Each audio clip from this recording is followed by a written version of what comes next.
As the calendar turns from spring to summer and the temperatures heat up outside, it will heat up inside tonight as one of the most exclusive destinations in South Florida, the Boca Raton Resort and Spa, for the first time will host a sensational evening of championship boxing featuring fighters from all over the globe. Multivision Media, TV Worldwide, and Nelson's Promotions presents an evening of World Championship Boxing. Hello everyone, I'm Bob Alexander. Tonight you'll get to see one of the top junior middleweights in the world. Kanat, the Kazakh Islam, has rolled up 23 consecutive victories in the junior middleweight division, no defeats, 19 of those wins by way of knockout. Tonight he hopes to take the next step toward what he hopes will be a world title opportunity later this year in his native land of Kazakhstan. He also wants to take home the WBO, NABO, and WBA Intercontinental Junior Middleweight titles. It's a pleasure to be working with this evening rising light heavyweight contender Steve Griffard. Steve, you've seen Kanat Islam in action. What are your impressions? Yes, he works the body very well, so it would be very important. That's very important in a 12-round fight. So I'd like to see him do that and then take the body out later, take the head out later in the fight. Scheduled for 12 rounds, our main event for those three belts that I mentioned, and Kanat Islam will be taking on the tough challenge of veteran Mexican fighter Norberto Demonio Gonzalez. Steve, it would be a huge feather in Gonzalez's cap if he could pull off the upset tonight. Absolutely, and Gonzalez has also been in these type of situations coming in on the B side. He's fought a lot of former champions, so this will be something that he's very used to. In our co-main event, you'll get to see another powerhouse from Kazakhstan, undefeated Dzhankash, the Kazakh kid Turarov. He'll be taking on tough Mexican challenger Gustavo Garibay. That's scheduled for 8 rounds in the welterweight division. Yes, young kid, 26 years old, a lot of amateur experience, very exciting fighter, so looking forward to that fight as well. We'll also get a look at an undefeated heavyweight from China, Zhang Zhilei. He'll be taking on Curtis Harper from Jacksonville, Florida. That's scheduled for 8 rounds. Oh yes, I'm very excited about that one. 6'6", former Olympic silver medalist, plus his opponent Curtis Harper is no joke. So this will be a very exciting heavyweight bout. We're going to kick things off here from Boca Raton, Florida, with a scheduled 6-round bantamweight bout. It's Dagoberto Aguero taking on Gustavo Molina. Let's send it down to ringside. Here's your ring announcer, Mark Fratto. Here in Boca Raton and now live all over the world, courtesy of Box TV. Please welcome, as he makes his way to the ring out of the red corner and Tlaxcala, Mexico, Gustavo Gusano Molina. The champ is here. Así no nos dejamos, te van directo a la lona. Ya llegó el campeón, voy a darle de corazón. Tú vas a sentir la presión. Wearing red adorned with white and green, the colors of Mexico. Coming into that chant. The champ from the here. Ali movie, the champ is here. Absolutely. Will Smith, of course, making that little rap famous. What a great actor Will Smith was. He did a great job in that movie. He sure did. You're absolutely right. Molina hoping to do a great job in here tonight, giving a test to the undefeated Dagoberto Aguero from San Cristobal in the Dominican Republic. You can't, as you mentioned, Steve, you can't afford to take these kind of guys lightly because of their experience. And when they come in, they don't have anything to lose in a situation like this. Absolutely not. And you really got to take their confidence away early. You don't want to come out. You want to come out and you want to get right to work. Because sometimes when you give these guys a little bit of confidence, you know, it could be hard to take them out. See referee Sam Burgos checking the trunks. The mouthpiece, making sure the gloves are properly wrapped. And in just a moment, we should get our first look at Dagoberto Aguero.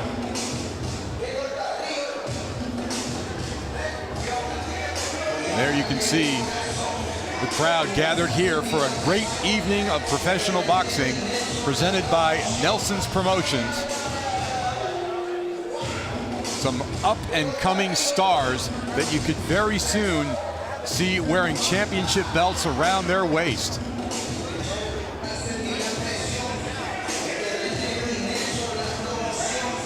You see Gustavo Molina bouncing up and down in his corner. Sometimes a little gamesmanship and waiting for the opponent. Ladies and gentlemen, Absolutely. hailing from San Cristobal in the Dominican Republic, please welcome former Olympian Dagoberto Aguero.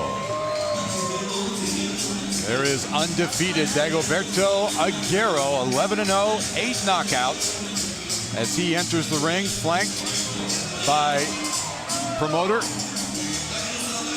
He had a big amateur background, former Olympian, so I'm sure he's fought against multiple different styles and countries during his amateur career. So yeah, I'm excited to see how this kid develops. Very loose and relaxed looking is Aguero, as referee Sam Burgos.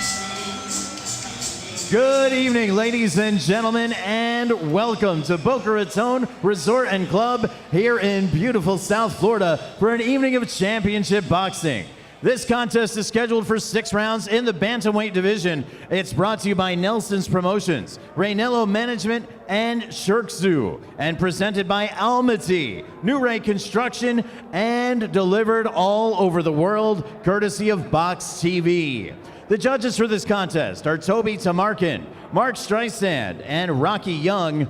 And controlling the action at the sound of the bell, your referee in charge, please welcome Sam Burgos. And now, introducing first, fighting out of the red corner, he weighed in at 123.8 pounds. He owns a veteran professional record of 24 victories against 14 defeats, 9 wins, coming by way of knockout. Wearing the green, white, and red of Mexico, hailing from Tlaxcala, please welcome Gustavo Gusano Molina. And his opponent across the ring, fighting out of the blue corner. He weighed in at an even and ready 118 pounds. His undefeated professional record, 11 bouts, 11 victories, 8 coming by way of KO. Wearing blue trimmed with white, representing San Cristobal in the Dominican Republic. Please welcome former Olympian Dagoberto Aguero.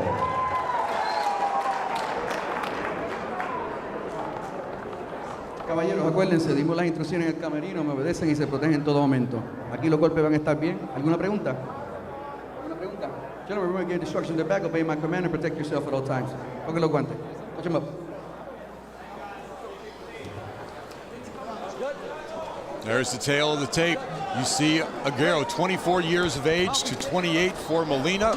The weight's a little bit of an advantage for Molina at 123 pounds. The reach also in favor of Molina, but by just a small margin.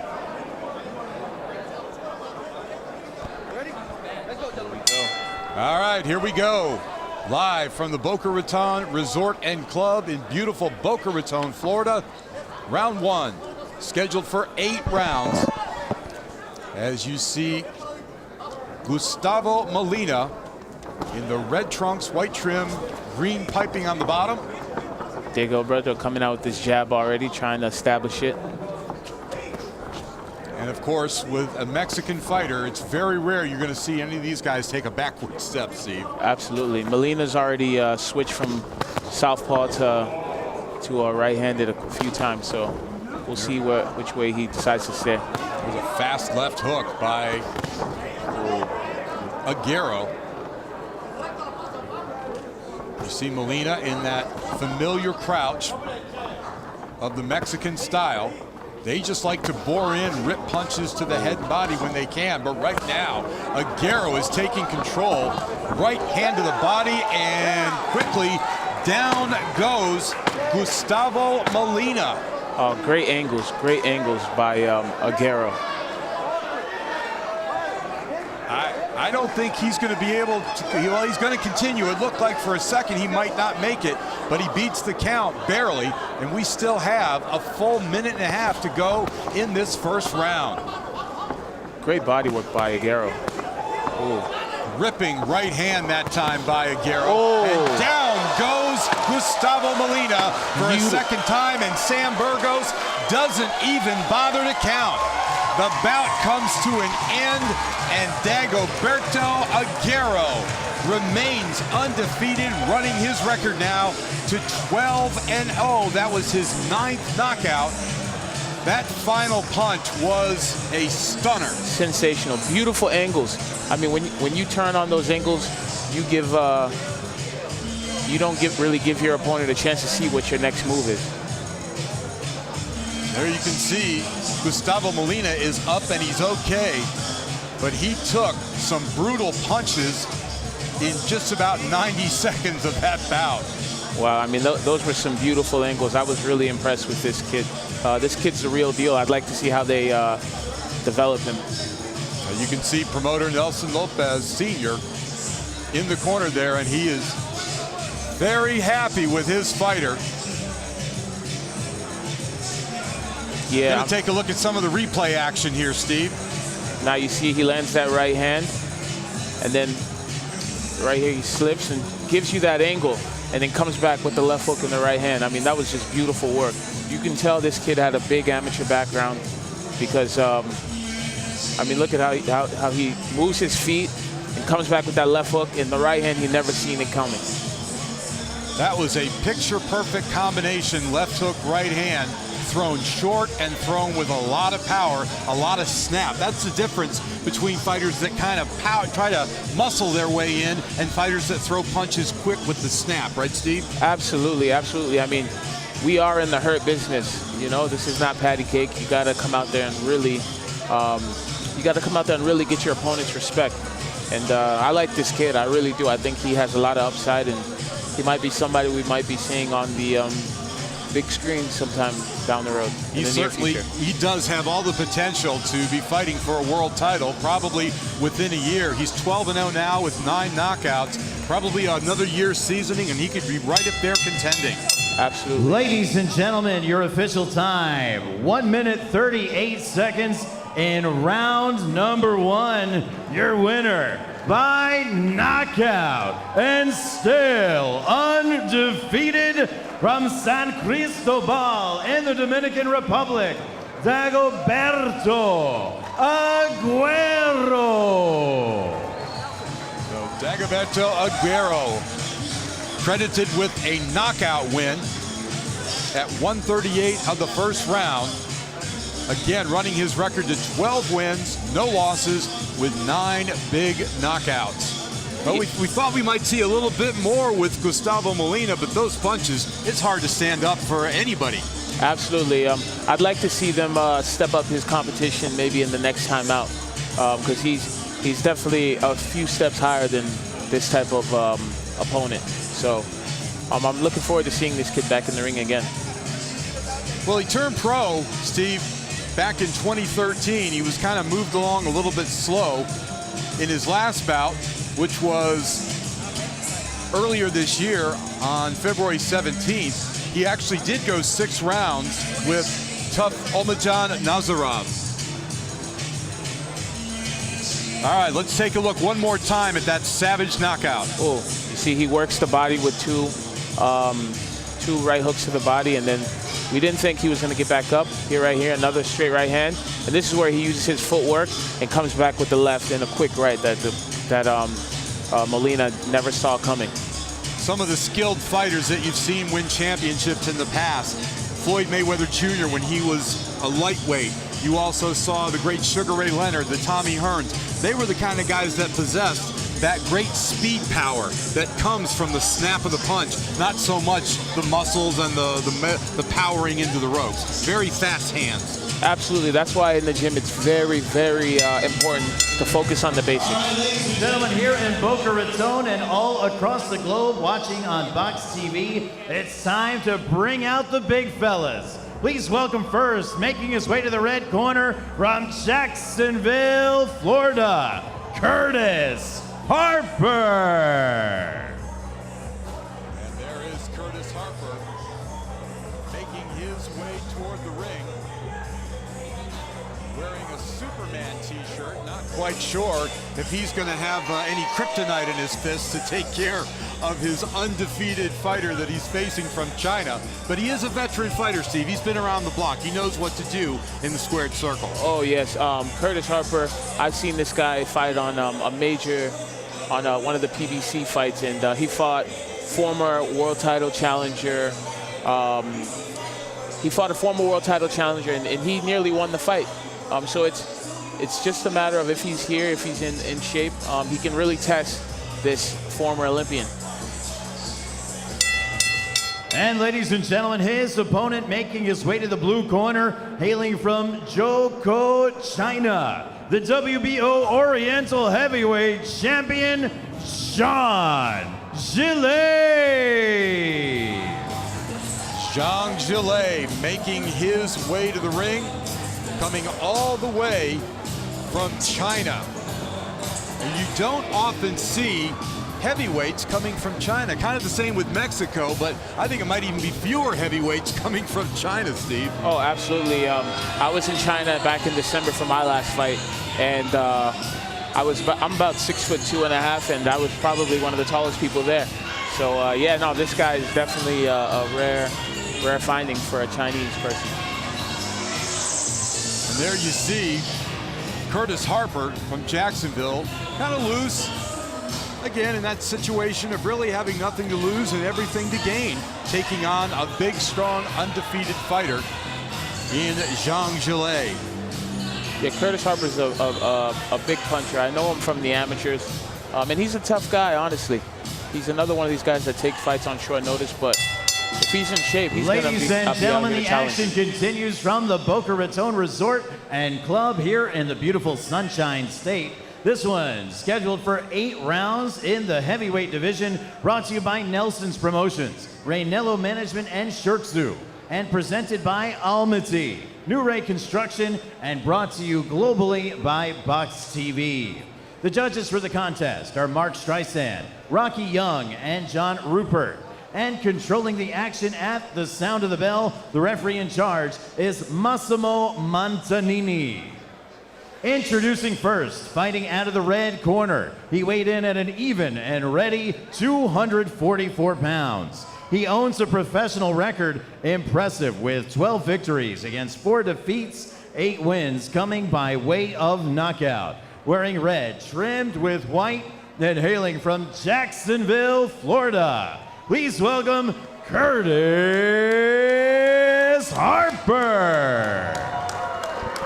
And ladies and gentlemen, his opponent across the ring, boxing out of the blue corner. He weighed in at 250.6 pounds. His undefeated professional record, 15 bouts, 15 victories, 11 big wins, coming by way of knockout. Wearing red, gold, and black, and hailing from Zhou, China, the WBO Oriental Heavyweight Champion, please welcome Zhang Zhilei.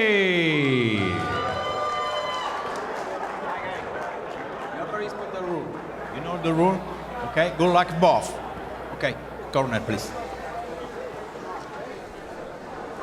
All right, we are set to go with Zhang Zhilei, 33 years of age, 28 for Curtis Harper, but you see that height and reach advantage over Curtis Harper. The undefeated Zhang Zhilei trying to make a big splash here in America by taking on the veteran. All right, round 1 underway. I'm pretty excited for this fight.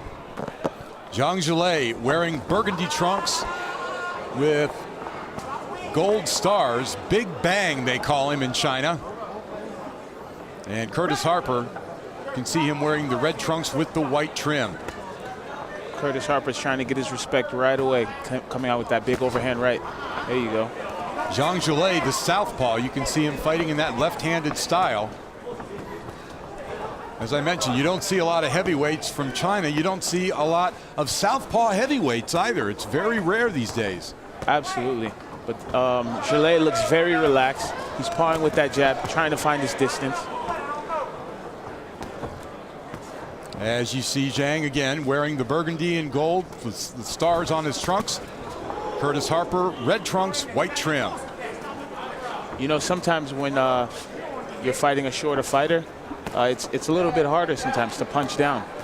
But Gillet seems to be finding his target pretty well with that straight left. Keeping his hands up where he can block those punches. Both fighters just kind of pawing with the jabs. Yeah, these guys are trying to land big shots. Harper's kind of looping his shots a little bit too much. I'd like to see him maybe establish that jab to the shoulder. Zhang Gillet there with a nice straight left hand and a right hook to the body. You can see the size difference there from the two. Gillet, 6'6.5". If you're Curtis Harper, Steve, what is your game plan in there against this big fella? Well, I'd want to have some head movement coming in and maybe land my jab to his shoulder and then land that straight right to the body. There's a nice counter right hand that time by Curtis Harper, his best punch of the fight. Zhang Gillet didn't appear to be phased, but it did land flush. Gillet is doing a good job keep working on his distance. And he's not stepping back too much after he lands those shots. He's stepping back far enough to avoid the shot and to come right back with something else. In boxing lore, they say that you need to force the southpaw. And there's a big shot. Combinations and a right hand. And down goes Curtis Harper. With just about 30 seconds to go, his legs are gone, and that is it. What a big shot. That was a big straight left shot right there. Massimo Montanini stops the bout. Curtis Harper doesn't like the result. He feels he could have continued. But Steve, if he takes one more big shot, I think he's down for good. I mean, the refs here are only here to look out for the boxer's safety. Zhang Gillet recording his 16th win and his 12th win by knockout. This one again coming in the first round. It was a very measured performance. He didn't go out and attack, but when he saw the opening, he let his hands go, and there was nothing Curtis Harper could do. Absolutely, and that's where you can see the amateur pedigree. This guy, he's been in there all over, he's fought all over the world, and he came out and he was nice and relaxed. He didn't come throwing big shots like Harper did, and he set up his shots, and boom, big bang. So much amateur experience, you can see it, even though it's only his 16th professional bout. Here you see Harper's on clear speed. I mean, he can't even stand up fully. And then that right hook to the chin, right on the button. I mean, he's really hurt badly there. See, he throws the left, and then boom, to the body and back to the head. It looked like Harper landed something there, but it wasn't enough on it, on his way down. He had nothing on his punches at that point. And Zhang Gillet landing that beautiful right hand over the top puts Harper down. Harper got up, but his legs were rubbery, and referee Massimo Montanini said, "No, I don't think so, young man. It's time for you to go to your corner and end this bout." So safety first is always a big thing in boxing. You always want to make sure as a referee that you allow the fighter to recover and come back another night if he wants to. There you can see former undisputed junior lightweight champion Nate the Galaxy Warrior Campbell, a favorite here in Florida. He's in the corner, was trying to give the proper instruction for Curtis Harper, and you can see him right there still coaching right after the fight is done. No, absolutely, and it's good to have somebody with that type of experience in the pro rings in your corner, because they've been there, they know what it is, how it is to prepare, and they know when the fight is hurt and how to speak to you as well. Nate Campbell making a great transition from fighter into cornerman. He coaches pros, he coaches amateurs as well. Ladies and gentlemen, the referee in charge of the action, Massimo Montanini. calls for a halt to the contest. Your official time, 2 minutes, 34 seconds in round number 1. Your winner by TKO and still undefeated from Zhou, China, Jean Gillet. Jean Gillet getting his 16th win, no losses, his 12th win by knockout. And Steve, we didn't even have time to talk about the experience that Jean Gillet had back in 2012. He fought a very familiar name in the Olympics to boxing fans currently in the heavyweight division. Oh, absolutely, Anthony Joshua. It's funny because I was actually there at the London Games, and I saw Gillet fight, and I saw Joshua. So, yeah, I mean, Joshua right now, he is the man in the heavyweight division. There is no question after that spectacular win over Vladimir Klitschko, probably the fight of the year so far. Maybe, I don't know if anything's going to touch it as we move forward in 2017, but Joshua in prime control of the heavyweight division. But hey, here's a young man that might get a rematch at some point against Anthony Joshua. Absolutely. Only in the professional ranks. And Joshua also said that one of the places that he mentioned that he would like to fight next is China. I fought in China, my last fight, and I fought in front of 7,000 people, and I was headlining a card there, and they said that's considered a small show. If Anthony Joshua can get 90,000 people in England, only God knows how many people he can put in an arena in China, especially versus a heavyweight, that's from China. Now, if you're Jean Gillet, you get the first round knockout. Now you're 16-0, you got 12 knockouts. What is it that you think they need to do to step this young man up in class? Certainly he's not ready for the likes of Anthony Joshua as a pro. He's going to need some more seasoning. What would be your game plan if you were in control of this young man's career? Well, maybe we would probably look for a tough veteran. You know, maybe not a big puncher, but a guy who can give him the rounds that he needs so he can get that experience. But what's really important in this game right now is matchmaking. Matchmaking is key when you're building a fighter. So they definitely need to find somebody that's not too dangerous of a puncher, but that can go in there, that's durable, and that can give him the rounds. And he certainly would need probably another year of seasoning, I would say, easy, before he's ready for the likes of Joshua or anybody else. Absolutely. I mean, even though they were both at the same Olympics, they competed at the same Olympics, every fighter transitions in the pro differently. You know, some guys can get in there and right away within 2 or 3 fights, you see guys like Lemachenko fighting for a world title in their second or third fight. So some guys can do that and some guys can't. But, you know, Gillet, his handlers clearly know what they're doing. They're moving him, they're keeping him busy, they're moving him the correct way. And I really believe that maybe in a year's time we'll be hearing a lot of big things from this guy. We didn't get to see a whole lot of him, but what was it about his fighting tonight that impressed you looking at that knockout? Well, he was very relaxed, and he used his distance. You know, he was in and out, and he didn't really waste anything. Every punch that he threw, he landed them cleanly with his straight left, and also landing that big right hook, which did all the damage at the end. And if you're training this young man, what do you think that he really needs to work on, not only in his next few fights, but in the gym? What do you think are things that he really needs to focus on? Well, you know, just making that transition completely over. I mean, I had over 150 amateur fights. I'm sure he had a lot of amateur fights, and it's definitely a big difference from the amateurs and the pros. So, yeah, just making that transition, all the little things, just focusing on the basics, and that'll definitely help him. So it looks like at this point, we are going to bring another heavyweight bout into the ring, a 6-round heavyweight encounter between Mike Bulligan and Terrence Marber from St. Petersburg, Florida.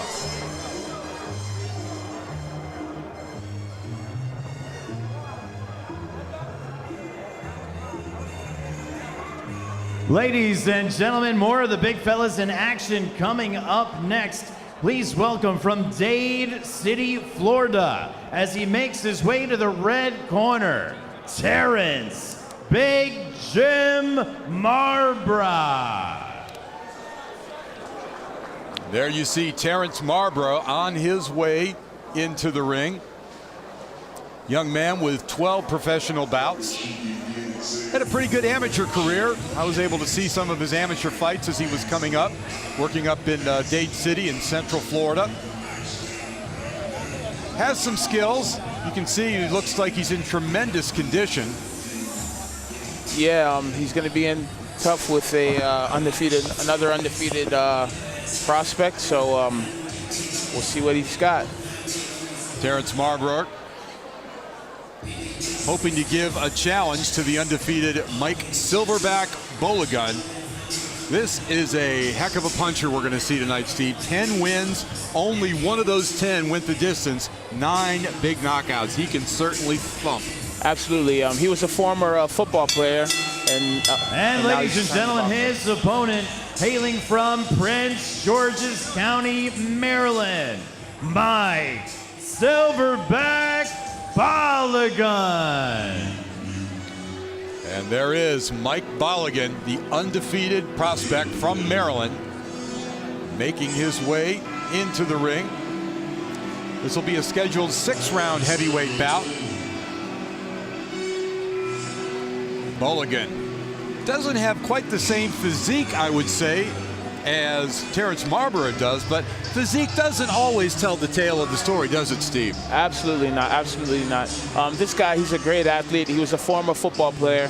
I think he had aspirations of playing in the NFL, and I think they were cut short due to injuries. I'm pretty sure he played for a few, maybe a year or so in the NFL, and now he made that transition to boxing. And we see.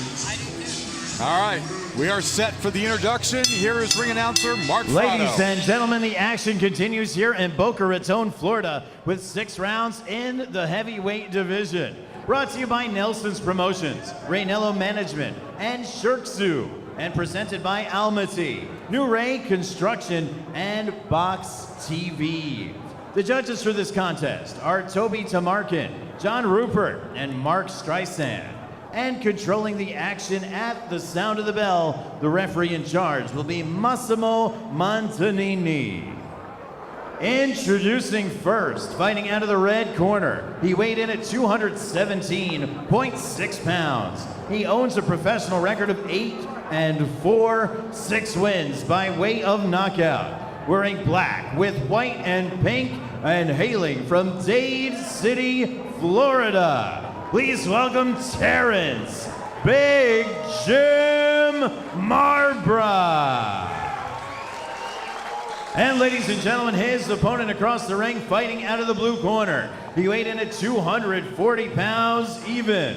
His undefeated professional record consisting of 10 bouts, 10 victories, 8 big wins by way of knockout. Wearing black with white this evening, representing PG County, Prince George's County, Maryland. Please welcome Mike Silverback Bologun.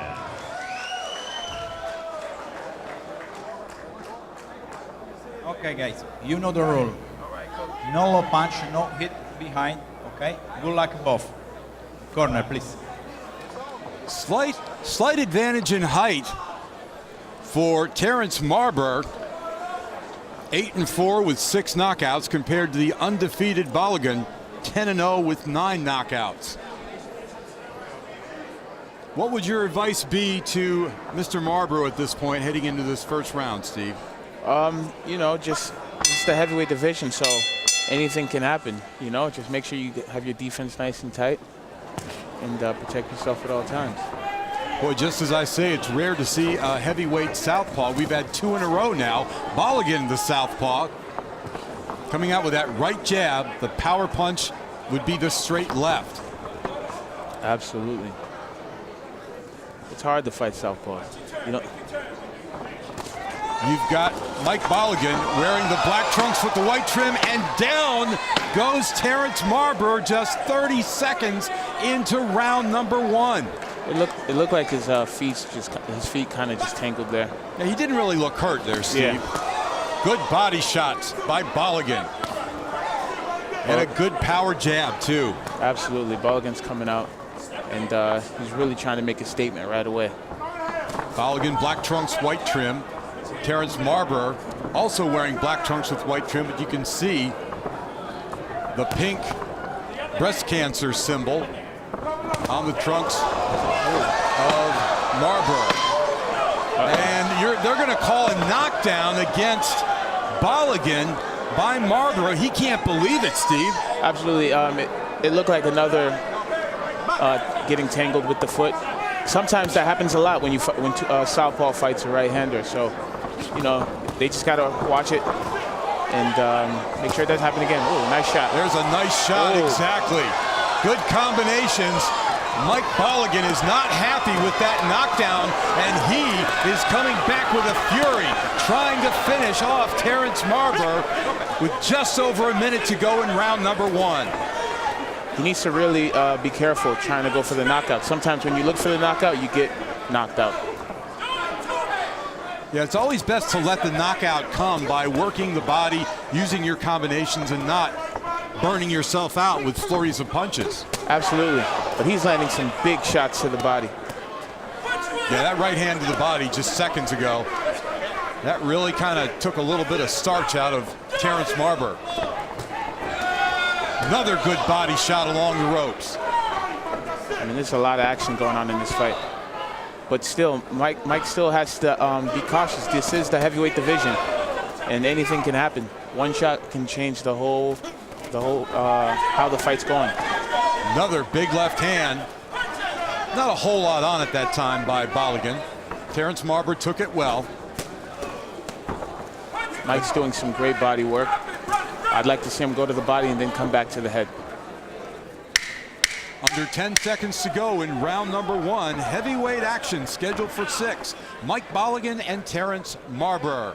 I'll tell you what, that was a lot of punches for two heavyweight fighters. Going to be very curious to see the replay, Steve, to see what actually happened. You called it that it was a feet tangle up, a little bit of a wrestling thing, not a true knockdown in your view. Yeah, both guys getting 8 counts, but neither of them seem truly hurt. All right, we're going to take a look right now at what happened in that knockdown. Yeah, you see right here, Mike is moving his head, and then he lands a straight left, which wobbles him, but he still didn't seem like he was too hurt. And then you see it again, where the feet get tangled. So whenever there's a southpaw in there fighting, sometimes you know that happens. Well, he's claiming that he got hit on the back of the head.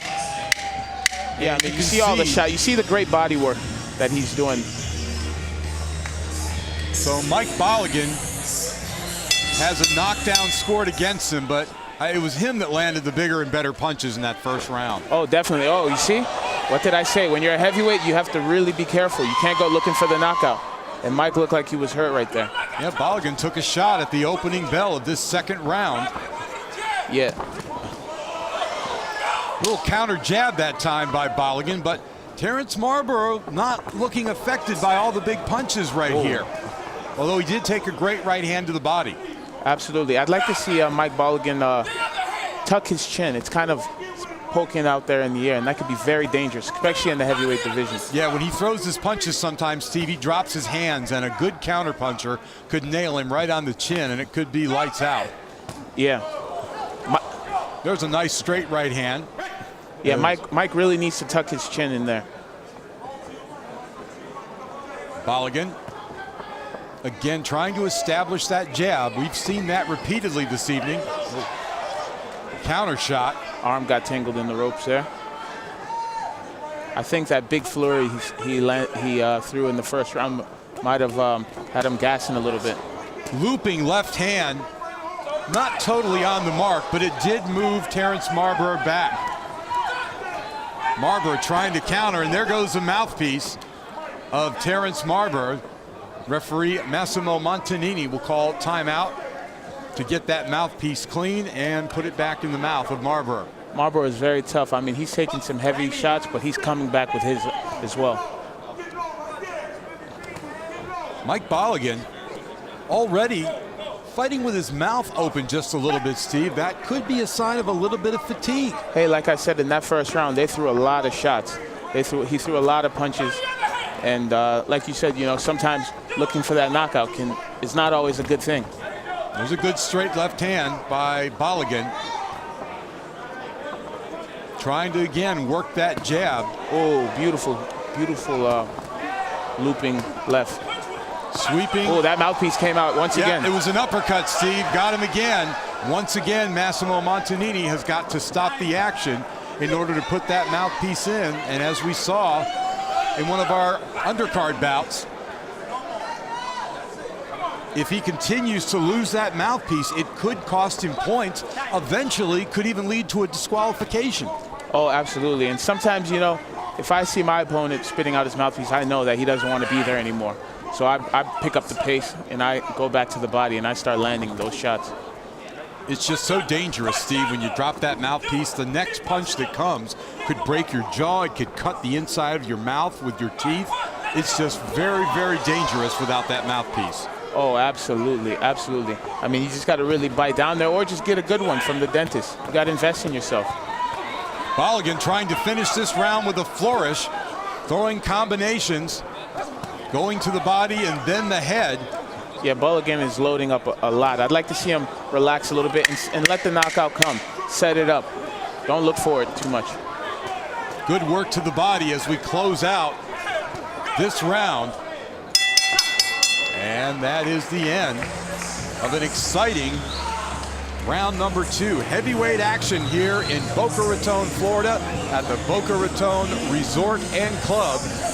Bob Alexander and Steve Gaffard bringing you the action this evening, courtesy of Nelson's Promotions.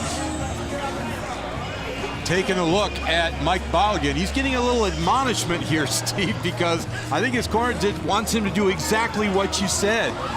Chico Rivas also in the corner there, long time South Florida cut man, does a great job in the corner, trying to get Mike Balogun to relax a little bit more. Oh yeah, Chico gets a lot of big assignments. I see him on a lot of big assignments. Now we go over to Balogun. There you can see he's also getting an admonishment. I'm not sure if either corner is happy right now. Absolutely not. I'd like to see Mike Balogun relax a little bit this round and set everything up with his jab. His chin's still in the air, but throw some feints maybe and set everything up with the jab and stick to that body like he was doing. See? Really needs to. Entering the third round here at the Boca Raton Resort and Club. As you see, heavyweights. Terrence Marlborough in the black trunks with the white stripe. And you can see Mike Balogun, black trunks with Silverback, his nickname, down the side. Balogun walked into a big shot there, Steve. I don't know, he may have been stunned. It looks like he was stunned. He landed a big shot before that, but he really needs to keep his chin down. It's really dangerous, no matter what weight class you are, when you have your chin poking up in the air. When he throws that straight left, he pulls his chin in the air. He needs to tuck it. This is another situation where Terrence Marlborough has absolutely nothing to lose in this bout. Absolutely. If he wins, it's a huge step in his career. Absolutely, absolutely. And also, this is a big. Oh, that's a big shot from Marlborough, and Balogun goes down at 1:52 of the third round. Balogun, there was no question, this was a legitimate knockdown. Taking the mandatory 8 from referee Massimo Montanini, blood pouring out of Balogun's nose. Marlborough's corner exhorting him to go for the knockout, Steve. Oh, absolutely. I mean, this is where he needs to hold and let his head clear for a little bit, because he's got knocked down. He already lost a round. He needs to hold and let his head clear. Terrence Marlborough, not exactly fresh as a daisy himself. His legs kind of going rubbery a little bit. He's also got blood coming out of his nose. Both of these young men have been delivering punishment over the course of these 3 rounds. Just about 1 minute to go in this third round. Absolutely. If Mike Balogun can get through this fight, he's going to learn a lot from this. He's been dropped. He's hit this guy with all his best shots, and this guy's still right here in his face. So this is a big learning experience for him. Mike Balogun kind of turning to boxing here, Steve. He's trying to use his jab, he's trying to use his movement, making sure that his head is clear.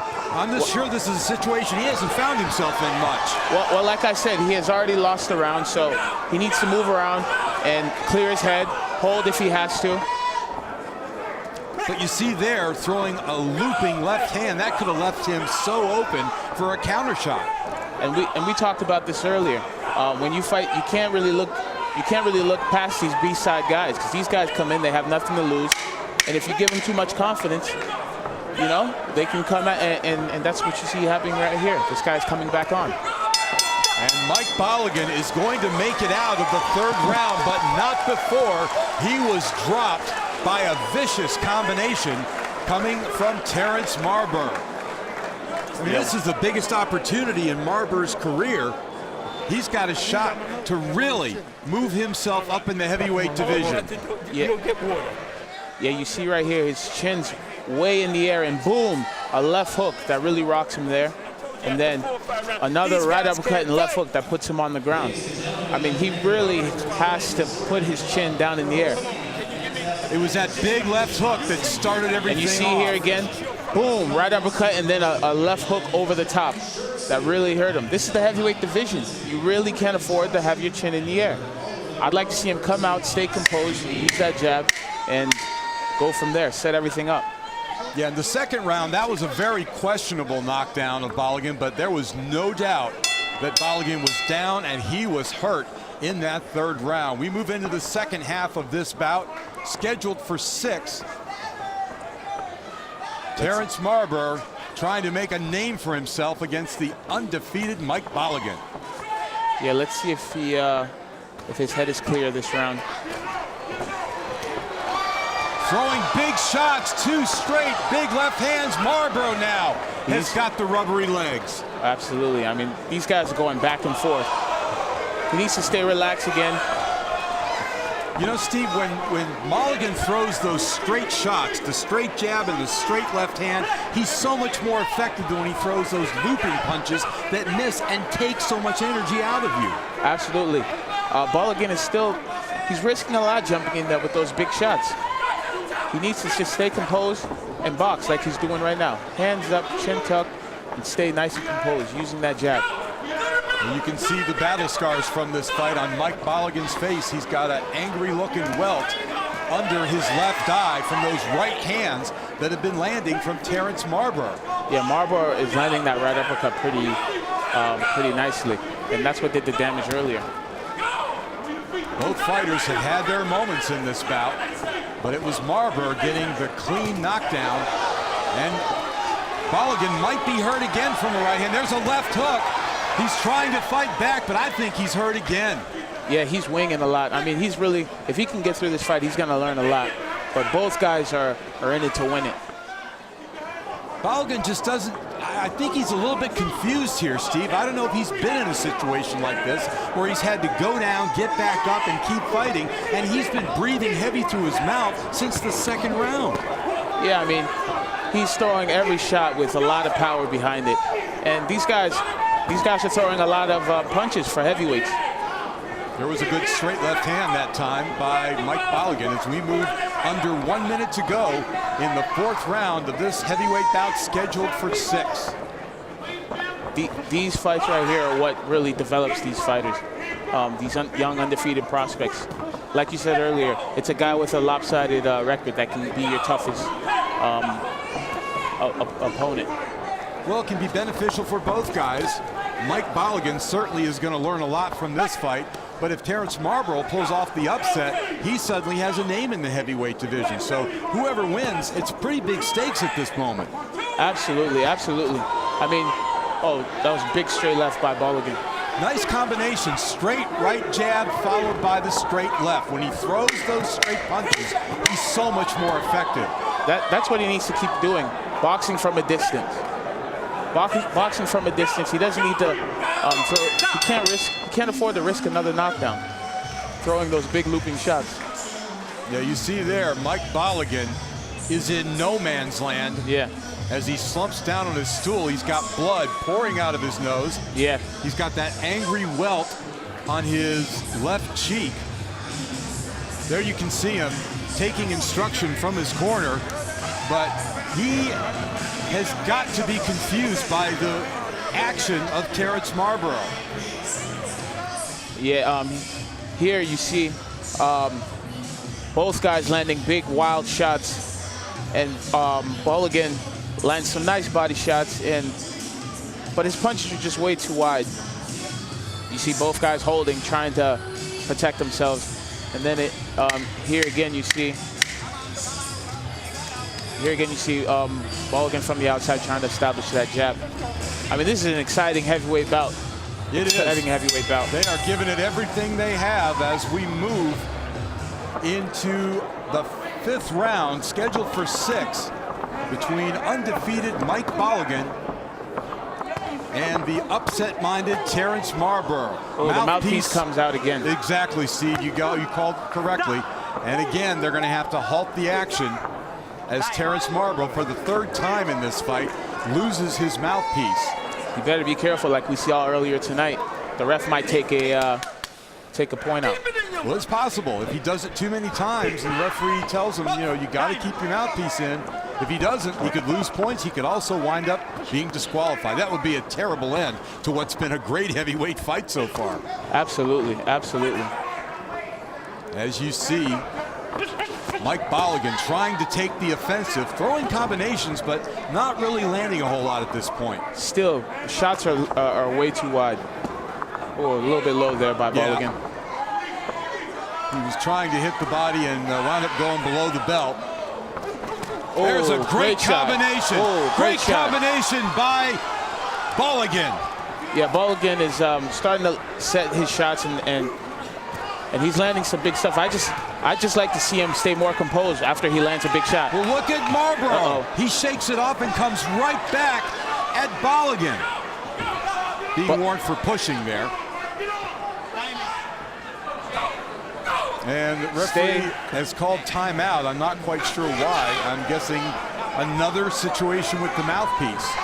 Yeah, oh, and there he goes. He dropped it. The ref needs to take a point, I think. I mean, well, he can't give him too many more chances, Steve. It's not fair to the other fighter. Yeah. Referee says keep your mouthpiece in at all times, just like keeping your hands up at all times. Protect yourself. Yeah, Mulligan's corner is getting a bit frustrated there. He thinks that Marlborough is getting a little bit too many chances with the mouthpiece. Trying to take a rest, perhaps. Possibly. That was a great combination that Mike Mulligan landed just moments ago. Another big left hand. Marlborough on the ropes, now holding on. With 1:15 to go in this 5th round. Wow, Marlborough has a solid chin. But he's hurt again, Steve, and see, goes into the ropes. They're going to call that a slip. Yeah, I think the ref should start taking a look. I mean, this guy's taking a lot of punishment. Not a whole lot coming back from Terrence Marlborough at this point. Not at all. Oh, yeah. The ref could. Oh, he can be stopped now. Yeah, his legs are gone, and Marlborough is just about ready to go. With 43 seconds to go here in this 5th round, he is really shaken. He's doing a good job holding, trying to gather himself. That's what a veteran does, Steve. Absolutely. 30 seconds to go in round 5. Can Terrence Marlborough make it into the 6th and last round? There's a nice uppercut by Marlborough. Boy, I tell you, blood pouring out of his face. His eyes are swollen up, but he continues to fight back. Both guys are fatigued. Mulligan, he's landed a lot of big shots. I mean, this is going to be a big learning experience for him. To punch a guy that many times and the guy's still there. I mean, Marlborough is taking his best shots, and he's still coming forward. And a triple jab that time thrown by Mike Mulligan.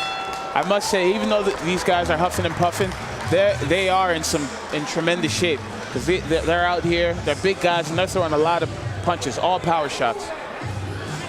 And once again, you see the veteran trainer and cutman Chico Rivas in the corner of Terrence Marlborough. There's Mike Mulligan in the corner getting some work up. Mike Mulligan looks pretty exhausted. He's exhausted, and he's also got that mouse to deal with on his cheek. Absolutely. I mean, look at that double jab and then the straight right hook. You see right there. And he never forgets to go back to the body. Well, that's the training. That's great training as we get ready for the 6th and final round between heavyweights. Mike Bolligan trying to maintain his undefeated record, 10-0 coming into tonight with 9 knockouts, and Terrence Marlborough batting 50% with 8-4, 6 wins by knockout. Here we go. Absolutely. You see Bolligan's coach there had something to say to the referee. I think he's still a little bit agitated about the mouthpiece situation. Oh, that was a knockdown. No, they're going to call it a slip. You saw, I think Marlborough simply lost his balance. Foot came out, knee went down, but not from a punch. That was a good call by referee Massimo Manini. Yeah, it's going to be interesting to see how the George have it after those 2 knockdowns in the fight against Bolligan. It is going to be a very interesting decision. But besides those knockdowns, I had Bolligan has been pretty much in control of the fight. Besides those 2 situations, but both guys are exhausted. Yeah, they're both kind of going one punch at a time here, Steve. Yeah. The combinations, I think, are done because both guys are just so tired. And there you see both fighters tying up, exhausted, trying to make their way through this 6th and final round. We're under 2 minutes to go. The fight could be up for grabs here, Steve. It's very possible the winner of this round could win the fight. Yeah, and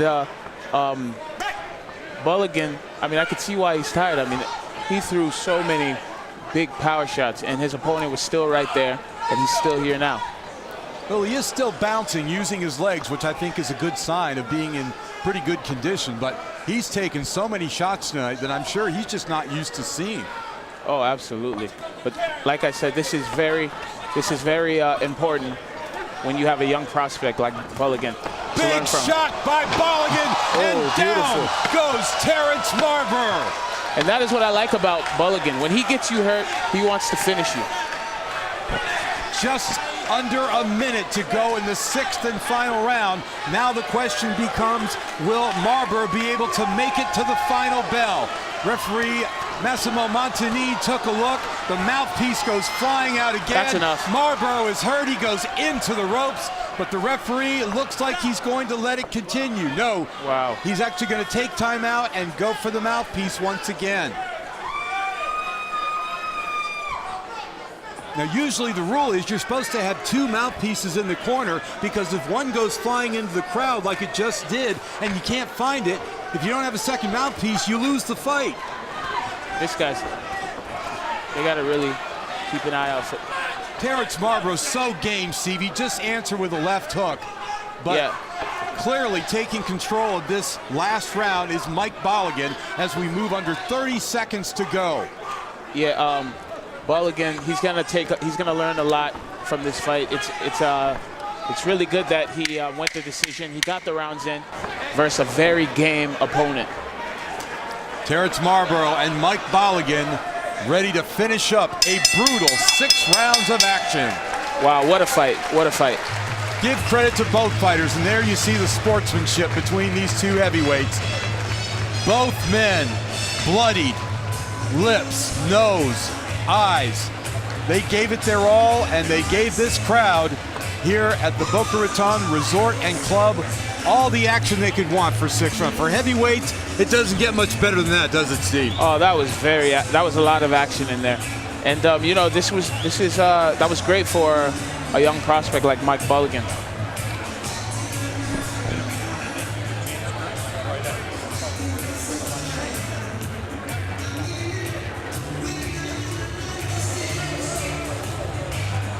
All right, we're going to get a look at the end of this bout, Steve.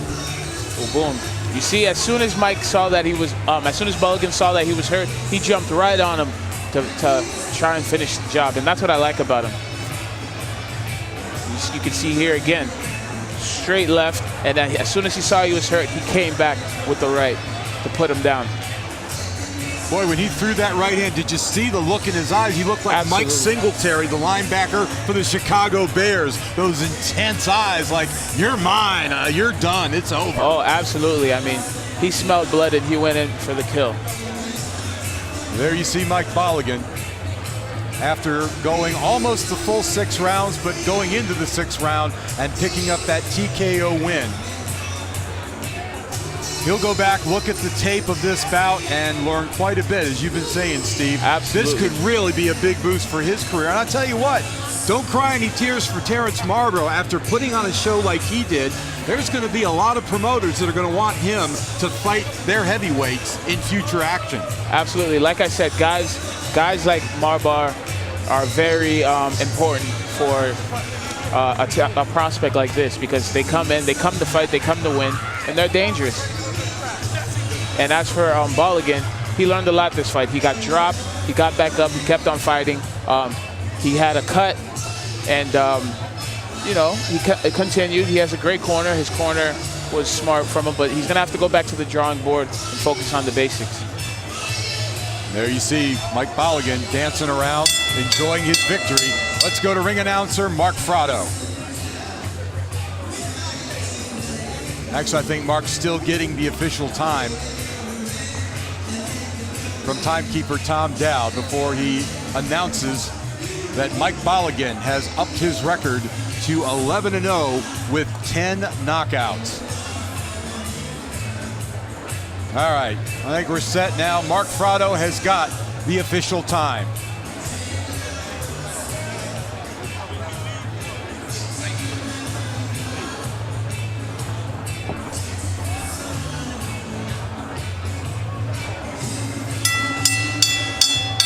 Ladies and gentlemen, let's get a big round of applause for these two big fellas laying it on the line for 6 hard-hitting rounds in the heavyweight division.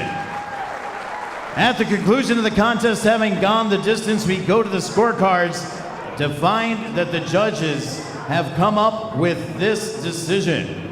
Judges at ringside, Toby Tamarkin and John Rupert saw the contest 58-53. Judge at ringside, Mark Streisand, scored it 58-54. All 3 judges in favor of your winner by unanimous decision, and still undefeated from Prince George's County, Maryland, Mike Silverback Bolligan. All right, we stand corrected. We thought that referee Massimo Montanini had stopped the bout, when in truth it was so loud in here you couldn't even hear the bell ending the fight, and the fight winds up going the 6th round. So Mike Bolligan is undefeated still with 11 wins, but he'll stick with the 9 knockouts, and Terrence Marlborough can be proud of his heart, his skill, everything that took him that 6 rounds. He's going to be heard from again, Steve. Absolutely, absolutely. And like I said earlier, for Mike Bolligan, he learned a lot this fight. He got dropped and had to get up and went from there. And also he was cut early in the fight, and he continued. All right, here we go with some more action. Yeah, you see here, his chin was in the air. He got caught with that right uppercut, and that left hook put him down. And then again here is when he hurt him, and he saw he was hurt and came with that strong right hand to put him down. You got to give credit to Mike Bolligan for coming out in that final round and expending pretty much everything he had to make sure there was no problem with the decision. Absolutely, that was a great fight. I mean, that was an absolute great fight. So the heavyweights put on a great show here at the Boca Raton Resort and Spa in Boca Raton, Florida. I'm Bob Alexander, along with light heavyweight contender Steve Griffard. Steve, we've seen some great action already, but we still have some great fighters to take a look at as we continue our night of boxing tonight. Absolutely, absolutely. I mean, every fight so far has been action-packed, and that one right there was a very exciting fight. Both guys having to come back from getting knocked down. Both guys cut and both guys swelled up. So this has been a great night of boxing so far, and I'm looking forward to the next few bouts after this. But for right now, we have to focus our attention coming up on our co-main event of the evening. It's going to be a scheduled 8-round welterweight attraction. John Kosh, the Kazakh Kid Turov, taking on Gustavo Garibay. Oh yes, I'm very excited about this fight. young prospect like Turov, Kazakhstan, fought in the WSB, which is fighting against some of the best talent around the world. So this is going to be very exciting to see this guy and see how he develops throughout the next year or so. Nelson Lopez, senior of Nelson's Promotions, just passing our way, giving a quick greeting. He's put on a tremendous show along with his son, Nelson Jr. A lot of great action so far this evening. We've had some early knockouts. We had a fight go the distance that we didn't even know if it was going to get out of the third round. Absolutely. I mean, this has been a great night of boxing so far at the Boca Raton Hotel and Resort. And I hope they can come back when I'm healthy and I can compete here. Well, you would certainly be a great attraction, having won 17 consecutive fights after those first 2 early losses. And you've made a lot of progress in your career as a professional. Absolutely, and like I said earlier, I had over 150 amateur fights, and sometimes, you know, everyone moves on forward differently. Every boxer develops differently, so matchmaking is key. And there's a shot of Nelson Lopez, Sr. of Nelson's Promotions. He's the man that made everything happen tonight. He is building a tremendous stable of fighters here in the U.S. and a great stable over in Kazakhstan, where they really love their boxing. He's doing a great job, and that's what we need here. Absolutely. Ladies and gentlemen, it's time to bring out the participants in our co-featured bout of the evening. South Florida, who's ready for some Kazakh thunder? Let's meet first from Distrito Federal, Mexico. He'll be accompanied by Mexican wrestling legend El Fantasma, the man behind the mask. Please welcome Gustavo Vitaminas Garibay. There you see Gustavo Garibay, accompanied by one of the legends of wrestling in Mexico.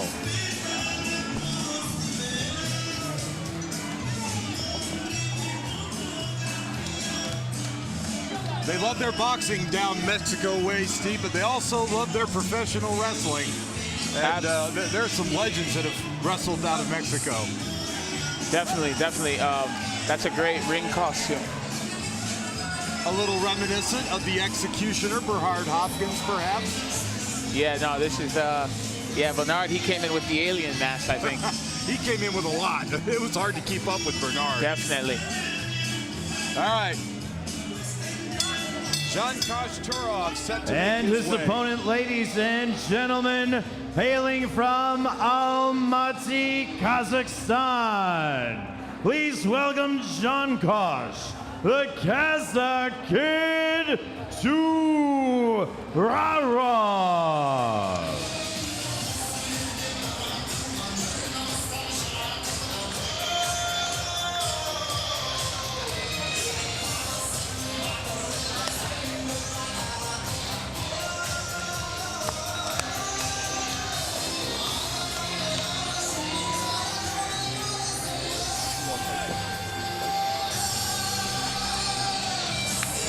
And there you see a great shot of Jankash Turov, undefeated from Almaty, Kazakhstan. 20 wins, no losses. He's got 14 knockouts. That's a 75% knockout percentage. Yeah, and he's only 26. A lot of the times, the Eastern European fighters turn pro when they're about 30, or they don't even turn pro at all. Unlike our U.S. programs where you see a lot of these kids turning pro at 18. If these guys make it to the Olympics and win a medal or something, their government takes really good care of them. We are set for Mark FRATTO with the introduction. Good evening once again, ladies and gentlemen, and welcome to the Boca Raton Resort and Club here in the beautiful Sunshine State. This, ladies and gentlemen, is your co-featured matchup of the evening. It's scheduled for 8 rounds in the welterweight division, brought to you by Nelson's Promotions, Raynello Management, and Shirkzu, and presented by Almaty, New Ray Construction, and delivered live to Kazakhstan around the globe by Box TV. The judges here in our co-featured bout of the evening are as follows. Please welcome Toby Tamarkin, John Rupert, and Rocky Young. and controlling the action at the sound of the bell, your referee in charge from Miami, Florida, is Sam Burgos. Let's meet first the boxer out of the red corner, accompanied by Mexican wrestling legend El Fantasma. The man behind the mask is in the red corner. He weighed in at 151 pounds even. He owns a professional record of 13, 8-2, 5 victories by way of knockout. Representing Distrito Federal, Mexico, wearing the green, white, and red of his homeland, he is the Mexican super welterweight champion, the WBC Latino super welterweight title holder. Damas y caballeros, presentando Gustavo Vitaminas Garibay. And ladies and gentlemen, introducing his undefeated opponent, he boxes out of the blue corner. He weighed in officially at 150.8 pounds. His undefeated professional record includes 20 bouts, 20 victories, 14 wins coming by way of KO. Wearing the sky blue and white of Kazakhstan. Representing Almaty, he is the WBA Fede Centro Super Lightweight Champion and the Super Lightweight Champion of Kazakhstan. Please welcome Jankosh, the Kazakh Kid Turarov.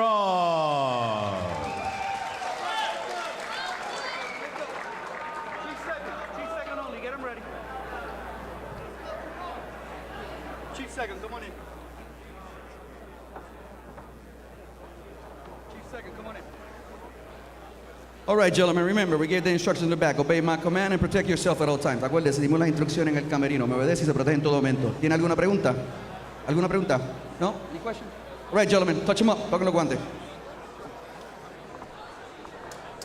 All right, here's your tale of the tape.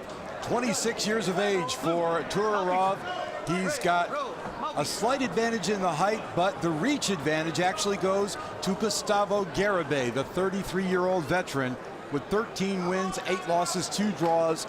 5 of those wins were by knockout, compared to the power-punching Jankosh Turarov, 20-0 with 14 knockouts. Going to be very interesting, Steve, to see if Turarov decides to come out and go right at this opponent, or if he's going to do some boxing tonight.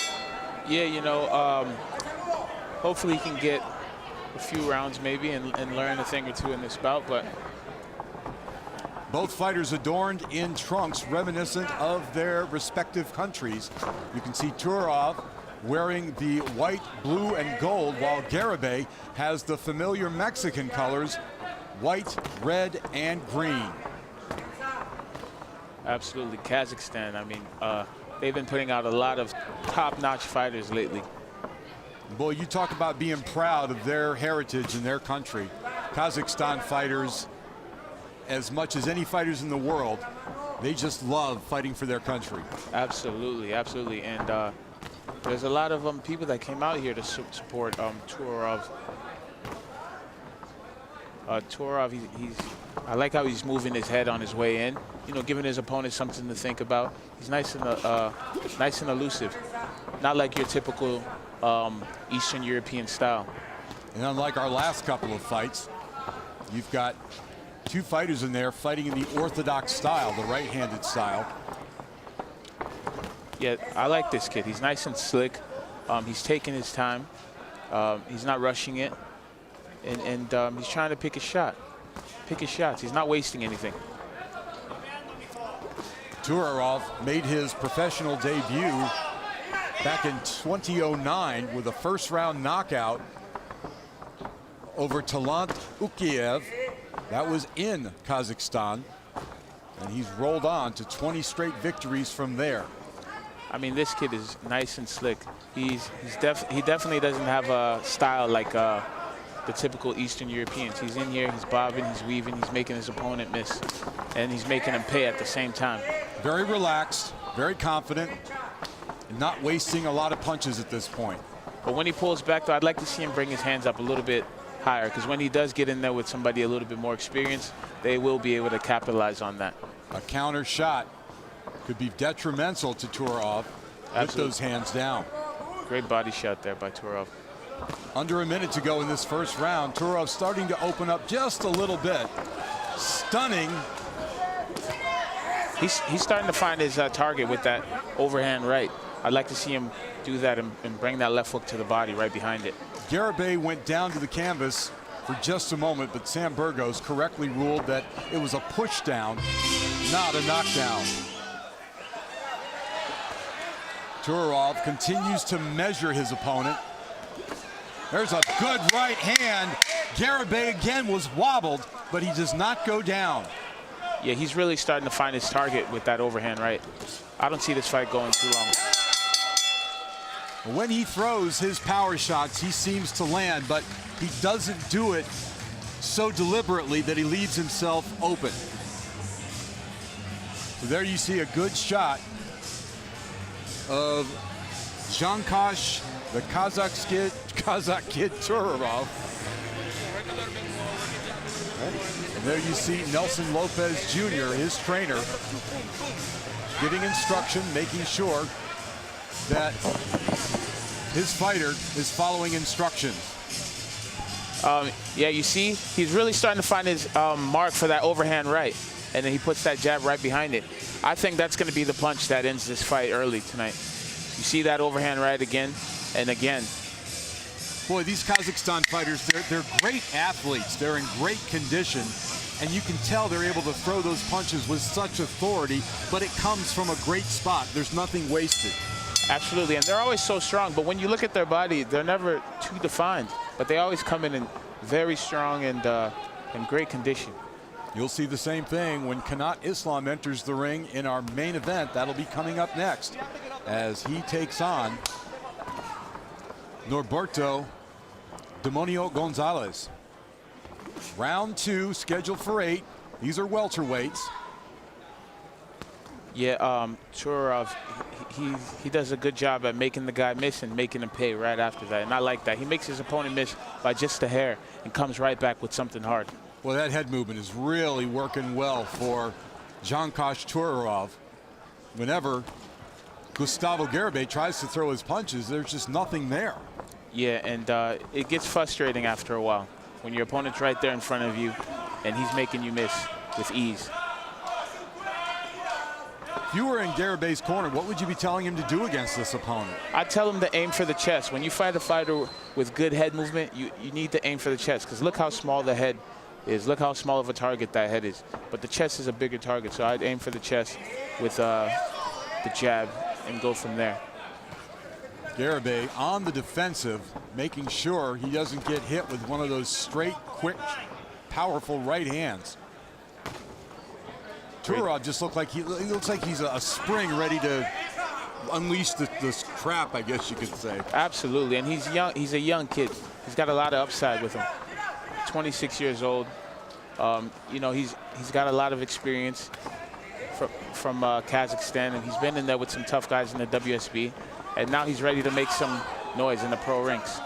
And you know well, Steve, from your own career as an amateur, winning all kinds of championships, fighting the best fighters in the world, that served you so much better when you turned professional, having all of that amateur experience under your belt. Absolutely, because especially when you're on the national team, I was a member of the U.S. national team, you get to travel all over the world and see all different types of styles. Counting down under a minute here in the second round of this scheduled 8-round welterweight bout. Jankosh Turov, so far, in control of this bout against Gustavo Garibay. Yeah. Oh. Turov is getting a little careless with his hands.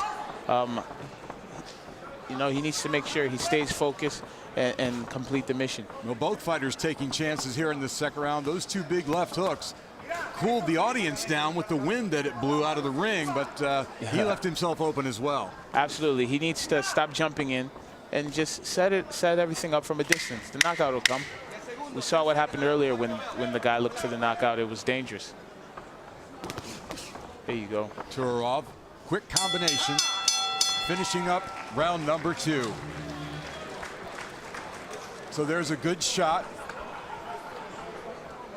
of Turov. Now we are ready for the main event after this bout. It's junior middleweight, scheduled for 12 rounds, 3 belts at stake: NABO, WBO, and WBA Intercontinental Junior Middleweight Championships. The undefeated Kazakhstan warrior Kanat Islam taking on Norberto Gonzalez, a tough veteran who looks to make a big name for himself by pulling an upset against Islam.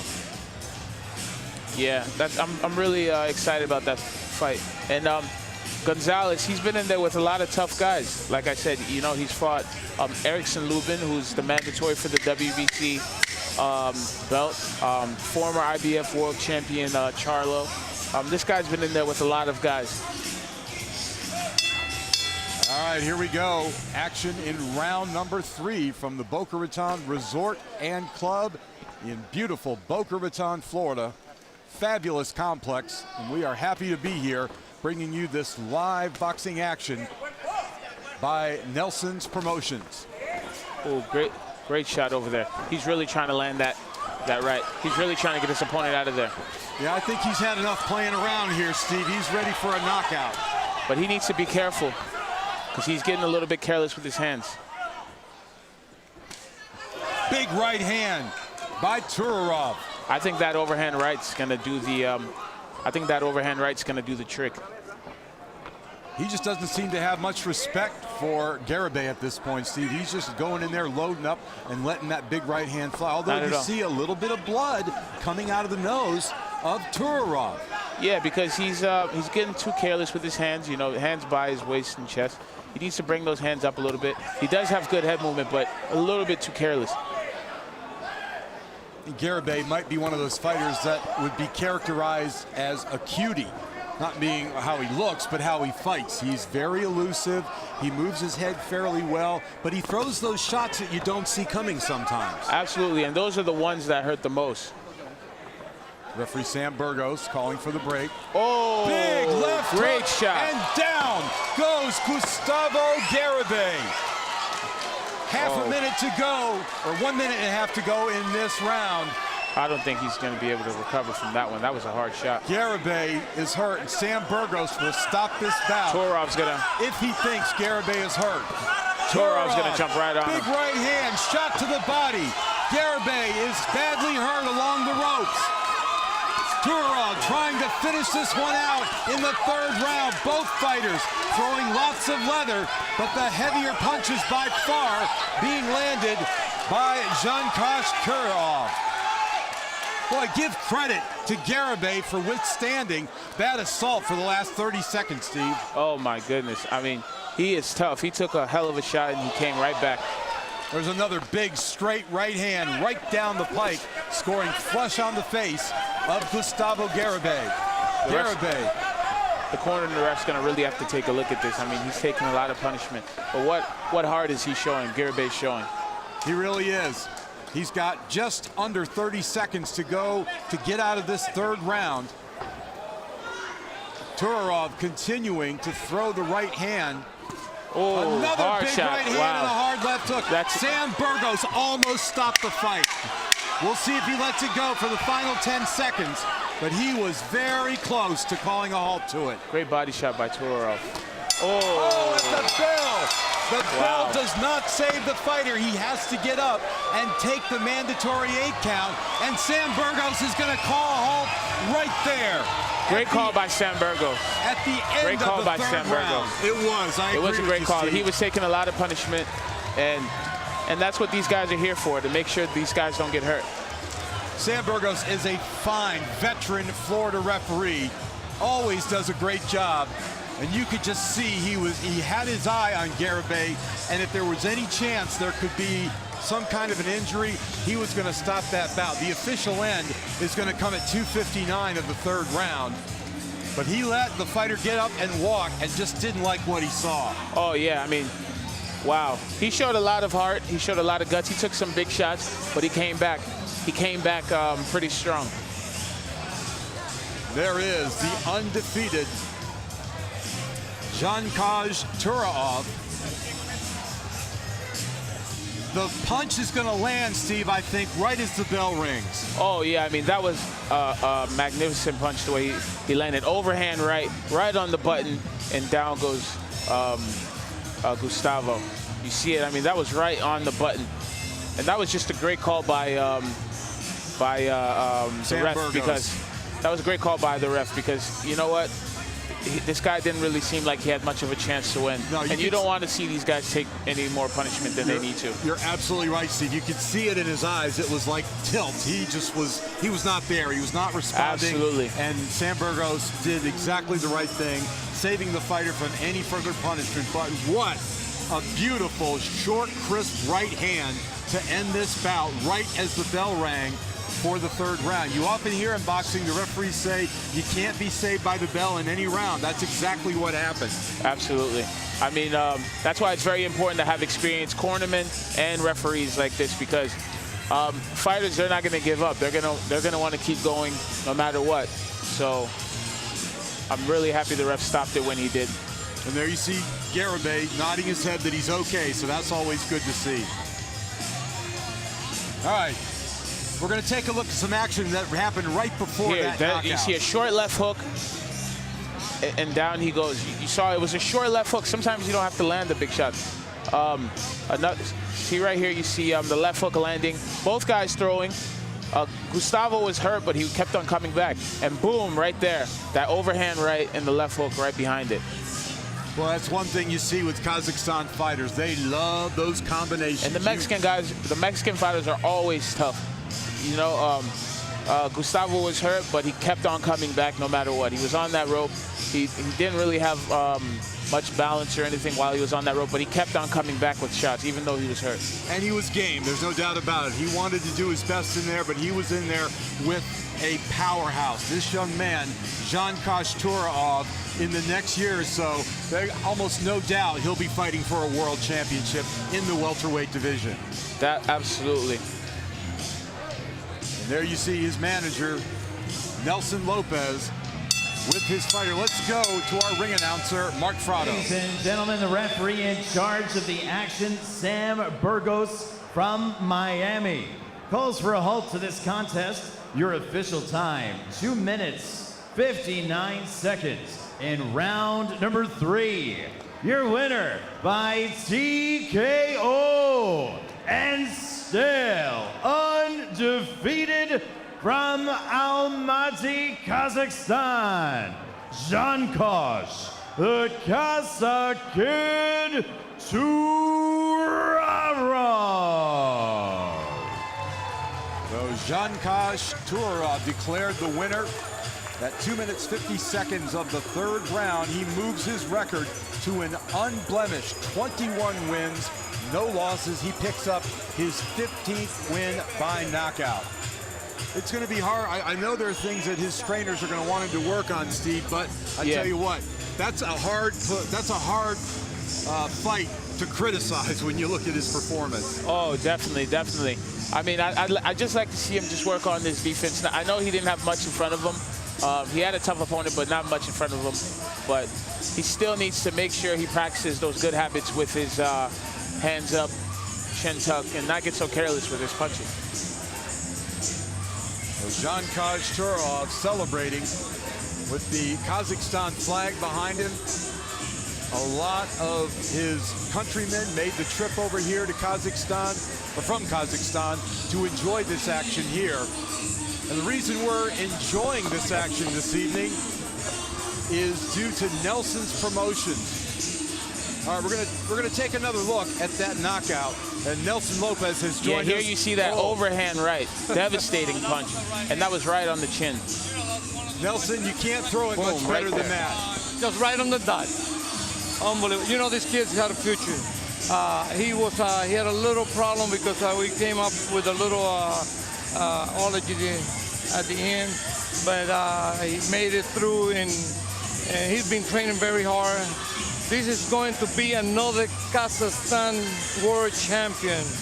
Right now he's 22-0, and watch out, those 147.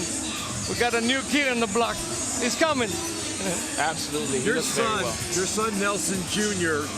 training these fighters from Kazakhstan. It's got to be a joy for him because these fellas are dedicated. They want to be the very best they can be. They take no shortcuts. They put in the hours, they put in the training, and he does a great job of getting these young men ready. Most definitely. These guys, this is what makes me happy to work with these guys. It's just like I don't have to wait to be at the gym tomorrow at 4 o'clock. I know where they are at all the time. And all these guys do is train, eat, and rest. This is the life. They want to be world champion. And it's the only way, if you want to be world champion, this is the only way to do it. You have to be dedicated. You have to be disciplined. And that way, you know, the money that we invest in these fighters, one day will come back. And they will be world champion. But to work with an undisciplined guy, boxer, is very hard. This guy, I'm proud of working with him. I'm proud of Kazakhstan. Kazakhstan gives me what I want out of a fighter. Well, you know what, Nelson, they give you what you want out of their fans, too. We were in Kazakhstan last October for Kanat Islam's 12-round victory over Patrick Alate. Over 18,000 people packed an arena that only seats 17,000. Wow. It was amazing. Unbelievable. I was like, when I seen all those people there, I was just like, my hair was standing up. I said, wow, I can't believe this. It was better than Pacquiao's fight, you know? We got one coming up, September 7th in Astana. This is going to be big. Right after that, we're going to Almaty, Kazakhstan. That's going to be in December. And now, July 21st, we're looking to do one at the Coconut Creek. So let's go. Let's bring it on. Let's get these Kazakhstan fighters here. Well, Nelson, I'm sure Steve would agree with me. This is what boxing needs. Good fights, good fighters, a lot of excitement. That's how we make boxing great again in the boxing game. Definitely. I'm disappointed that Steve was not able to make it, you know, but you will next time. This guy is the guy who brings the crowd in. He's the one who people want to come and see because he's local, you know, so wow, this is awesome. I'm happy to have him on board and look forward to see you in the next fight. And I know you got the tools too to make it. Yeah, thank you so much for coming here in Boca Raton and having this show. Hopefully the next time you guys come, I'll be healthy and I'll be able to come on the card. But, most definitely. Yeah, but you have a great stable of fighters, and I'm very excited for you. Thank you very much. Nelson, coming up is our main event. Kanat Islam, world ranked. Hopefully a world title challenge will be in the offing for him very soon. Tonight, he takes on a very tough veteran Mexican in Norberto Gonzalez. What are you looking to see from Kanat tonight? Kanat has an underrated guy in front of him that they look at the records, and because of the losses, they think that this is an easy fighter. This is a very tough fighter. He lost, but he lost on decision. He lost, and he lost on a split decision. And he's won, and he lost. You know how that is, you know? He really won, but they took the fight from him. This guy comes to fight. He's very confident that he's going to beat Kanat. But I'm very confident that Kanat's probably going to knock him out. Because, hey, you know, Kanat, you have to knock him out. That's how it is. And this is what we're for. We fighting, Kanat's going to be the next 154 world champion. Kanat's fighting in Coconut Creek also on the 21st. We're looking for a couple of opponents that I don't want to mention the names yet, but they're undefeated. And moving up to Kazakhstan, September 9, I believe that we're going to have James Kirkland on board. And we're ready. We're ready for exciting fighting coming up. And, former junior middleweight champion. Now he's in your stable, and he's ready to go back in action and show some excitement. Yes, sir. He's going to be a number 2 and number 1. That means that Cotto's going to fight now. Cotto's going to win, hopefully. And look out, Cotto, we're coming after you. This guy wants you for real. Don't hide. Give me your number, and I'll call you. We'll make it happen. Well, you see where his fighters get the confidence. They get it right from the boss right here. Nelson Lopez Sr., great fight card tonight. Doing a great job in the world of boxing, and we have a lot more to come down the line this year. I am very proud, not only on my fighters, on my whole staff, including yourself, Mark. Thank you so much. I have the best team in the world. We don't have to brag. We know what we do, and we're good at it. And we're going to keep promoting. We're going to make champions. We want to come back here to Boca Raton again, and we want to do boxing in South Florida because there's not many people doing it. because they're not successful. But we're doing good. We love it. We're having a good time. And the good times are going to keep rolling because we are just about set for our main event of the evening, scheduled for 12 rounds for 3 belts. Not 1, not 2, but 3 title belts tonight. 3 title belts. Wow, unbelievable. That's awesome. Let's do it. All right. Nelson Lopez Sr., thank you so much for taking the time to visit with us. Good luck to Kanat Islam. It's going to be a great main event. Thank you very much. Great to see you, Nelson. Yes, sir. Thank you for the time. There he is, Nelson Lopez Sr., the man behind all the magic that we've seen tonight. And we've seen it all. We've seen quick knockouts. We've seen heavyweights go 6 rounds in a slugfest. It's been a little bit of everything, Steve. Oh, yeah, absolutely. But there's a lot on the line for Kanat, you know? He has to really look good against this guy who's, like we said earlier, is a very tough veteran. He's been in there with some top guys, top prospects, and former world champions. So, and for Kanat Islam, the stakes are high. He's got championship belts he can take home. The eyes of the boxing world, I think, at this moment are on a guy like Kanat Islam because he has that crowd-pleasing style, because he has so many knockouts in his career. He's a guy that can take control of the action and really get people talking, just like one of his countrymen, Triple G. Triple G, absolutely. And there's a lot of exciting fighters in that weight class. You have one of the Charlo brothers. You have Erickson Lubin. You have Miguel Cotto. So there's a lot of big fights that could be made for him if he keeps developing the way he is now. Kanat Islam is going to look to run his record to 24-0. It stands at 23-0 with 19 wins by way of knockout. And we'll see if his skill and power will take him to another victory tonight over the tough Mexican veteran, Norberto Demonio Gonzalez. Another extensive amateur background for Kanat Islam. Kanat has all that amateur experience, and again, I sound like a broken record, but it's paid off so well for him, just like it has for Turarov and some of the other fighters. No, definitely. But you know, sometimes it's not always good to have that much amateur fights, but it all depends on, you know, how you're living. Like you heard Nelson say, these guys, they go, they train, and they eat and they rest. So that plays a big role in how long they can last in the pro game. Yeah, it's not like the good old days when the Howard Davises and the Sugar Ray Leonards had 300-400 amateur bouts. Even the young man from Cuba, who's a 2-time champion, living over here in the States now, he fought about 400 bouts as well. So yeah, some of these guys, Rigondeaux, some of these guys really do put in the time as an amateur. Oh, absolutely, absolutely. And sometimes, you know, they leave it all in the amateurs. So, you know, I think that was the case perhaps with a guy like Mark Breland. He was, you know, I think 125-5 or something. Everybody thought he was going to be the next Sugar Ray Leonard. He did win a world title, but he just never reached the potential that everybody thought he had from an amateur to a pro. Sometimes that transition is not easy to make. Yes, and on top of that, well, yeah, like you said, the transition. I mean, a lot of people say, well, you're fighting, you're boxing, so what's so different? But there is a lot of difference. In the amateurs, you're looking to score points. There's an Olympic point system that they go after. But when you go in the pros, you're in the hurt business. You know, you have to go out there, and they're looking at every little thing, you know? If you're putting on good pressure or, you know, effective aggression and who's dictating the pace, etc. So all that stuff plays a big role in it. Yeah, there is a little bit of pressure, I think, on Kanat tonight because, as I mentioned earlier, the eyes of the boxing world are on this young man. They want to see if he's the real deal. And if he is in there getting some trouble from Gonzalez, that could cause people to waver a little bit. But you can't knock Kanat Islam with what he's done so far. He has been stellar as a professional. Yeah, absolutely. Kanat Islam coming off of a first-round knockout in Delaware back in February, but he suffered a cut, had a headbutt that led to the cut, and he wound up getting the knockout, but still getting that cut. He had to take some time off to let that thing heal, just like you are with your shoulder.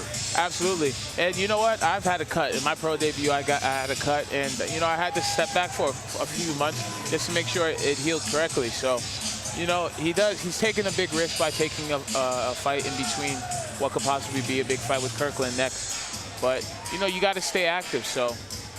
You have a situation like that, Steve, and a lot of people have never been able to understand it totally because they don't get in the ring. When you get a cut like that, it's a little bit throws you off, I would think, as a fighter, because you feel the blood running down your face, but you can't see it. You can't tell exactly how bad you're cut, and your cornerman's going to say, it's nothing. It's just a little cut. I'll take care of it. But it does play with your mind a little bit, I'm sure. No, definitely, definitely. I mean, you're going to be worried about will it open even more, or will the ref stop the fight? But that's why you want to make sure you have a good corner, a very experienced corner that can stop it. All right, we are just about set for the main event featuring Kanat Islam and Norberto Gonzalez coming up next.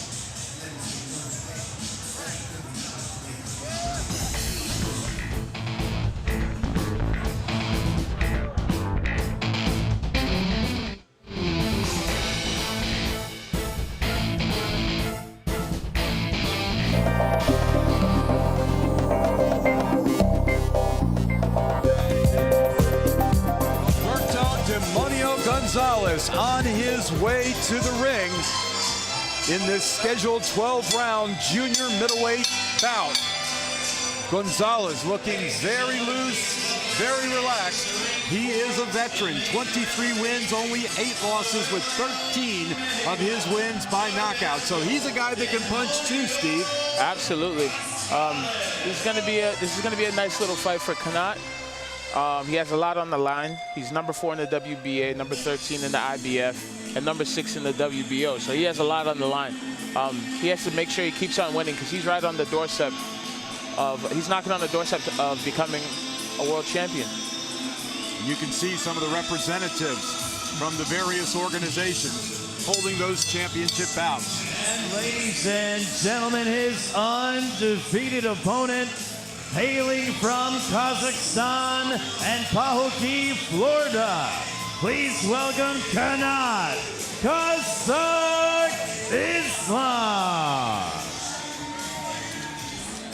Steve.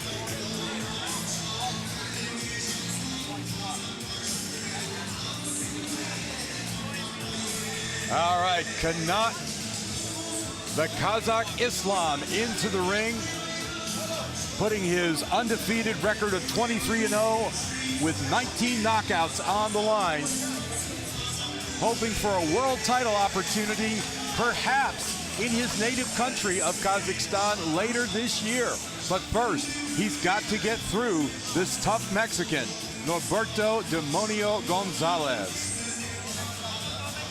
A lot on the line for Kanat. Title belts on the line for both of these men. And we are closing in to the start of this scheduled 12-round championship bout. Here's our ring announcer, Mark FRATTO. Good evening, ladies and gentlemen, and welcome to the Boca Raton Resort and Club here in beautiful South Florida. It's time for your main event of the evening. Hardware on the line in this one. But before we get to the official introductions, we ask that all please rise and remove your caps for the playing of our national anthems. We'll begin this evening with the national anthem of Mexico.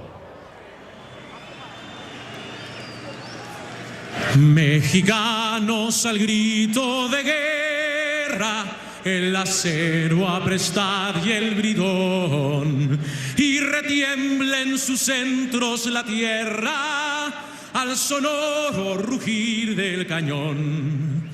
Y retiembla en sus centros la tierra al sonoro rugir del cañón. Ciño patria tus sienes de oliva, de la paz el arcángel divino, que en el cielo tu eterno destino por el dedo de de Dios escribió, mas si osare un extraño enemigo profanar con sus plantas tu suelo, piensa, oh patria querida, que el cielo un soldado en cada hijo te dio, un soldado en cada hijo te dio. Mexicanos al grito de guerra, el acero aprestad y el bridón, y retiembla en sus centros la tierra al sonoro rugir del cañón, y retiembla en sus centros la tierra al sonoro rugir del cañón. Ladies and gentlemen, please remain standing for the national anthem of Kazakhstan.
Thank you.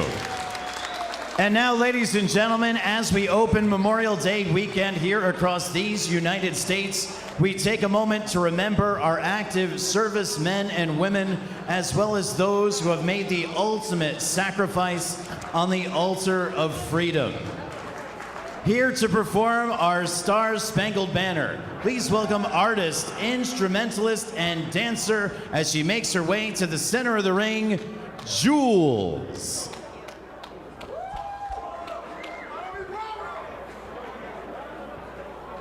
Oh, say, can you see by the dawn's early light what so proudly we held at the twilight's last gleaming, whose broad stripes and bright stars through the perilous fight o'er the ramparts we watched were so gallantly streaming,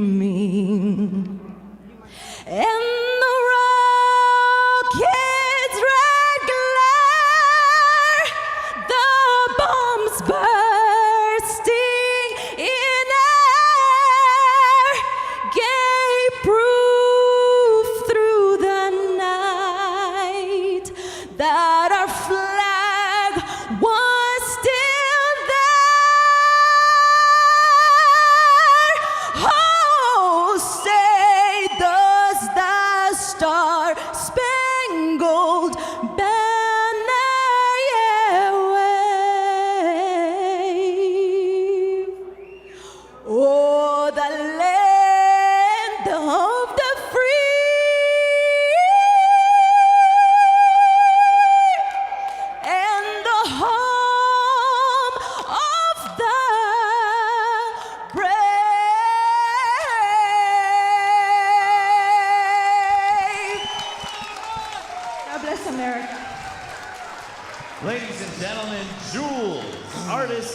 instrumentalist, and dancer. Ladies and gentlemen, our main event of the evening is scheduled for 12 rounds and will be contested for the WBO, NABO, and the WBA Intercontinental Junior Middleweight Championships. It's brought to you by Nelson's Promotions, Raynello Management, and Shirtsu in association with ZR Entertainment, and presented to you this evening by Almaty, New Ray Construction, and delivered around the world and live to Kazakhstan, courtesy of Box TV.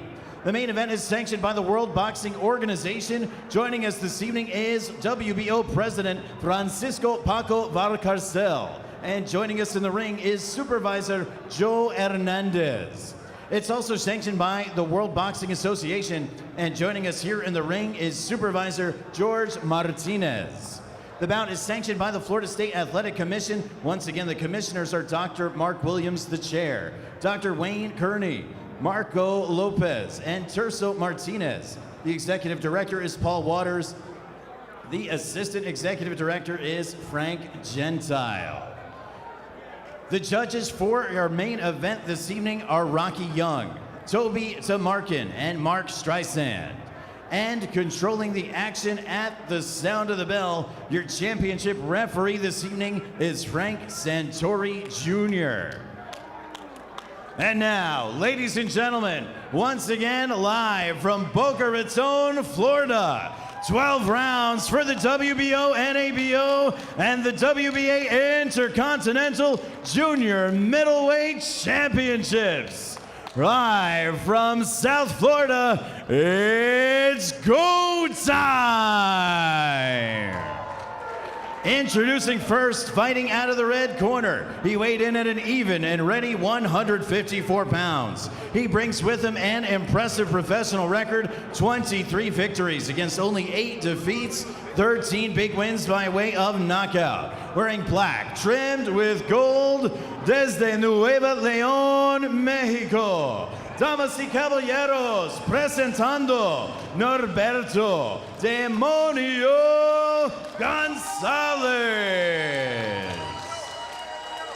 And ladies and gentlemen, his undefeated opponent across the ring, fighting out of the blue corner. He weighed in at 153.8 pounds. His undefeated professional record, 23 bouts, 23 victories.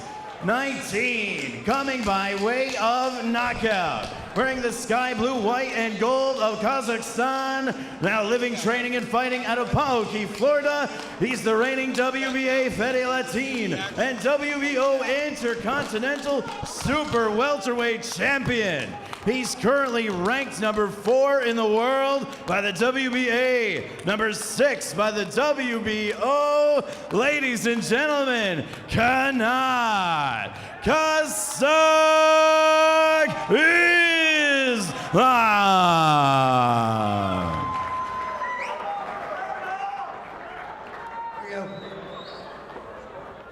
All right, gentlemen, doing all the instructions in the dressing room. Your trunks were, his trunks were low. Keep your blows here above. Keep your blows above this line. If I say stop, stop. Say break, take a step back. Questions, questions. Good luck, guys. All right, here we go. Set for 12 rounds of action. The junior middleweight division. 3 belts on the line. NABO, WBO, and WBA Intercontinental Championship. Here's the tail of the tape. As you've got Kanat Islam. I'm hearing you. 26 years of age against 36 years of age for Gonzalez. The weight's relatively the same, slight advantage for Gonzalez. The height the same, the reach advantage by 2 inches goes to Gonzalez. All right, here we go, set for action.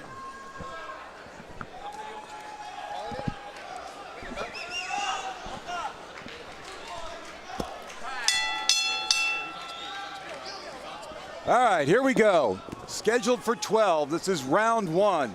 Kanat Islam taking on Norberto Demonio Gonzalez. Kanat's coming out and already establishing his jab right away as soon as he comes out. I like that. And Islam is certainly one of those body hunters. He loves to punch to the body, Steve. Yeah, and that's very important when you're in here for 12 rounds. You want to try and knock some of the wind out of there and take advantage of that later in the fight. Kanat Islam looking very relaxed, kind of like his stablemate, Turarov, in the last bout we did. Yeah, he's doing a lot of bouncing around, but maybe he's just trying to find this spot. You can see Kanat Islam wearing the colors of the flag of his country, Kazakhstan, white, blue, and gold. Roberto Gonzalez in the black trunks with the gold trim. Kanat landing a nice lead hook there. And Gonzalez coming out in typical Mexican fashion, Steve, aggressive, trying to land a big punch. But he's a veteran. He knows that he can't just totally leave himself open against a power puncher like Kanat Islam. No, definitely. He's taking his time. He's trying to land his jab as well. And, yeah, he's coming in here to fight and to win, just like Kanat is. Quick shot on the inside there by Islam. Tries the left hook, but comes up a little bit short. Yeah, I'd like to see Kanat move his head a little bit on his way inside. But when you see Kanat taking the lead, that is a bad sign for Gonzalez, because the only chance I would think he'd have is to be able to pressure Kanat and nullify a lot of his punches. Absolutely, absolutely. But right now, it looks like both guys are kind of filling each other out and looking for their mark. There was a quick right hand just a moment ago by Gonzalez. It hit Islam high on the top of the head, but no damage. Yeah, Gonzalez is a game opponent. He's coming here to win, and he lands a big shot. They both do. Referee Frank Santori Jr. admonishing Kanat Islam for hitting on the back of the head, which is, of course, a foul. Gonzalez landed a nice left hook. This is a pretty even round so far. It really is. Neither man has really taken the play in this round. Islam has been moving forward, but really hasn't been that effective as far as landing hard, clean punches. Kind of a feeling out round for both guys. Yeah, I'd like to see Kanat. I'd like to see Kanat settle down a little bit. And that's the end of round number one. Coming to you live from the Boca Raton Resort and Club here in beautiful Boca Raton, Florida. There's a good look at Roberto Demonio Gonzalez, the Demon in Spanish, from Nuevo Leon, Mexico. The veteran with 23 wins, 8 losses, 13 of his wins coming by way of knockout. And there you see Kanat Islam, Nelson Lopez Jr. giving him instruction in his corner, and he's another fighter that bypasses the stool. He likes to stand. Absolutely. I'd like to see him settle down this round. I really would. I think he was bouncing around just a little bit too much, but I'd like to see him settle down and start setting those shots up right behind that jab and doing some of that great body work that he normally does in the past. Nelson Lopez Jr. kind of reminds me of Kevin Rooney when he was working with Tyson all those years ago, because no matter how good the performance is, he's always saying, he's got to be better at this, he's got to be better at that. But that's the kind of trainer you want. Definitely, definitely. They keep you focused and motivated. You know, you never get you never want to get too comfortable in this sport. Kanat put on a boxing lesson in his home country of Kazakhstan last October, winning a 12-round decision over Patrick Alate. Very tough fighter from Africa. Yeah, and those are the type of fights that prepare you for those big title fights down the road. Briefly, you saw Kanat switch to the southpaw stance. Yeah, it looks like he wants to give his opponent something to think about. You know, he didn't stay there long. It was a nice body shot by Kanat. Yeah, Roberto was looking for maybe a foul from the referee, but veteran referee Frank Santori Jr. had nothing to do with it. Clean body shot. There's a counter hook by Gonzalez. Caught Kanat on the chin. Yeah, I think Kanat needs to keep going to that body, and that head's going to be there. That head's going to be there later. He needs to just focus on the body right now. Counting down under 2 minutes to go here in this second round, scheduled for 12. Both fighters landing some crisp punches in that exchange. Yeah, Kanat looked like he really hurt him to the body. But Gonzalez is coming back with some hard shots himself. Both fighters trying to use good head movement, slipping, ducking punches. And you can see them tied up. Referee Frank Santori Jr. calls for them to break, telling Kanat not to use his shoulders on the inside. A lot of fighters try to get away with that. Has anyone gotten away with that with you, using that shoulder inside with you? I mean, you know, if you hang around this sport long enough, you're gonna have somebody that's gonna do it here and then. The refs, you know, the refs have a tough job. They can't see every little thing that happens in there. Light heavyweight contender Steve Gaffard joining us this evening. I'm Bob Alexander. So happy that you're with us. Yeah, coming to you live from Boca Raton. Yeah, thanks for having me, guys. You're doing a great job, Steve. We're glad to have you. But next time, let's see you in the ring, okay? Oh, definitely, definitely. I hope Nelson Promotion comes back here when I'm healthy and I can perform here. In the ring right now, Kanat Islam and Norberto Gonzalez counting down under 30 seconds in round number 2. Both fighters landing a little bit of thunder here in this round. Oh, yes. And you have James Kirkland here studying this fight. Yeah, James Kirkland is going to have a copy of this tape. I can guarantee he's going to be studying. Absolutely. Kanat Islam, who finishes with a little bit of a flourish in the last couple seconds of that round 2. Scored with a quick combination, hook uppercut. No damage done really to Gonzalez. Both fighters had their moments in that round, but still looked like Kanat was pretty much in control. Yeah, I'd like to see Kanat go to that body a little bit more. He really needs to focus on that body a little bit more. There again, you see Kanat Islam in the corner, taking instruction from Nelson Lopez Jr. There you see right there, he's telling him, use those combinations, keep your hands in tight, and let your punches go. Yeah, Nelson Jr., he holds his camp in Pahokee, Florida. There's not really much to do out there, really, so that is a good place to go out there and train and stuff. Yeah, one thing you don't want to have a training camp in the middle of, you know, Las Vegas or New York or somewhere like that where there's so much to do. There's no distractions in Pahokee. You and I have both been there. Absolutely. We know. Yeah, there's nothing but rabbits. Gators, I think. Yeah, gators and a lot of sugar cane. And some really, really tough sparring and training for these Kazakhstan fighters. And it's prepared them very well for tonight's event. Yes, it has. As we saw, John Turov in our co-main get a spectacular third-round knockout over his opponent. And now here, Kanat Islam, possibly in line for a world title later this year. First, though, he has to deal with the business at hand. Yeah, that's Norberto Gonzalez. Yeah, I'd like to see Kanat use more feints. And on top of that, he kind of backs up with his chin in the air. You know, in the amateurs, you see a lot of Kazakh fighters fight with their chin in the air. So it's another one of those things that he brought from the amateurs, from having so many amateur fights. He's programmed to doing that. So his coaches are really going to have to work on that. Some real slick head movement, feinting by Kanat Islam. Looks like he's having a pretty good time in there, smiling at his opponent. Sometimes, though, you don't want to be doing that with a veteran, because if your hands are down and your mouth is open from a smile, you could really take a shot and put a crimp in your big plans. Oh, definitely. I mean, this is a risky business, you know? One shot can change how the fight's going completely. Well, heavyweight Mike Bolligan found that out on our undercard as he was almost knocked out in the third round. Came back to win a decision, but boy, he had to earn it.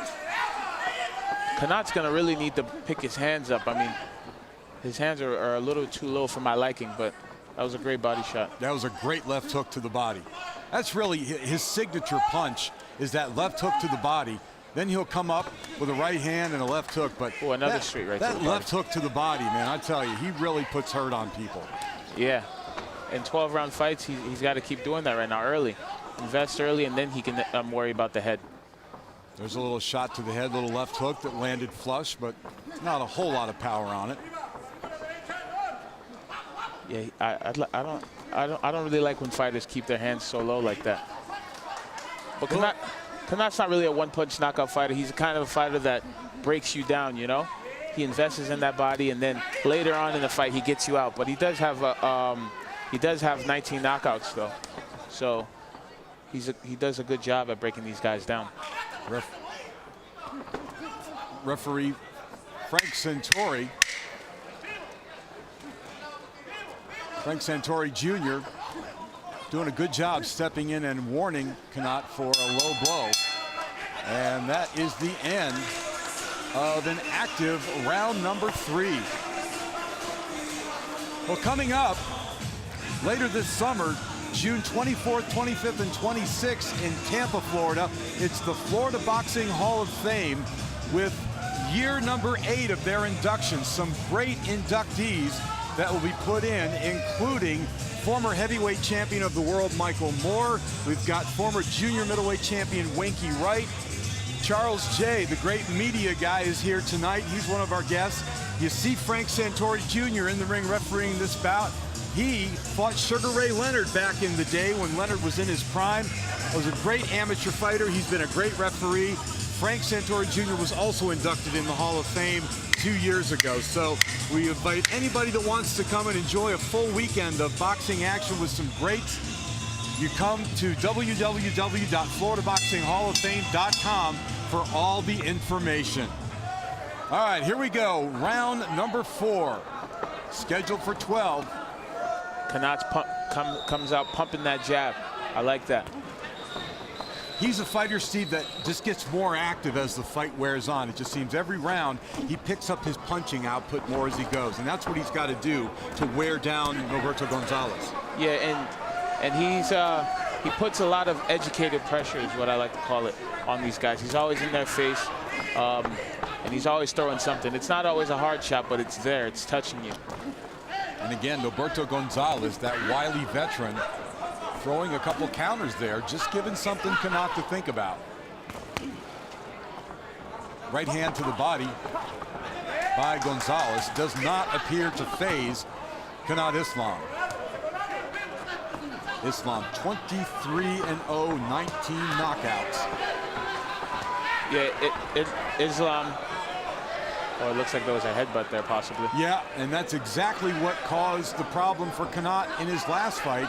Scored a first-round knockout, but he got a bad cut over his eye back in February, which caused him to take several months off from his training.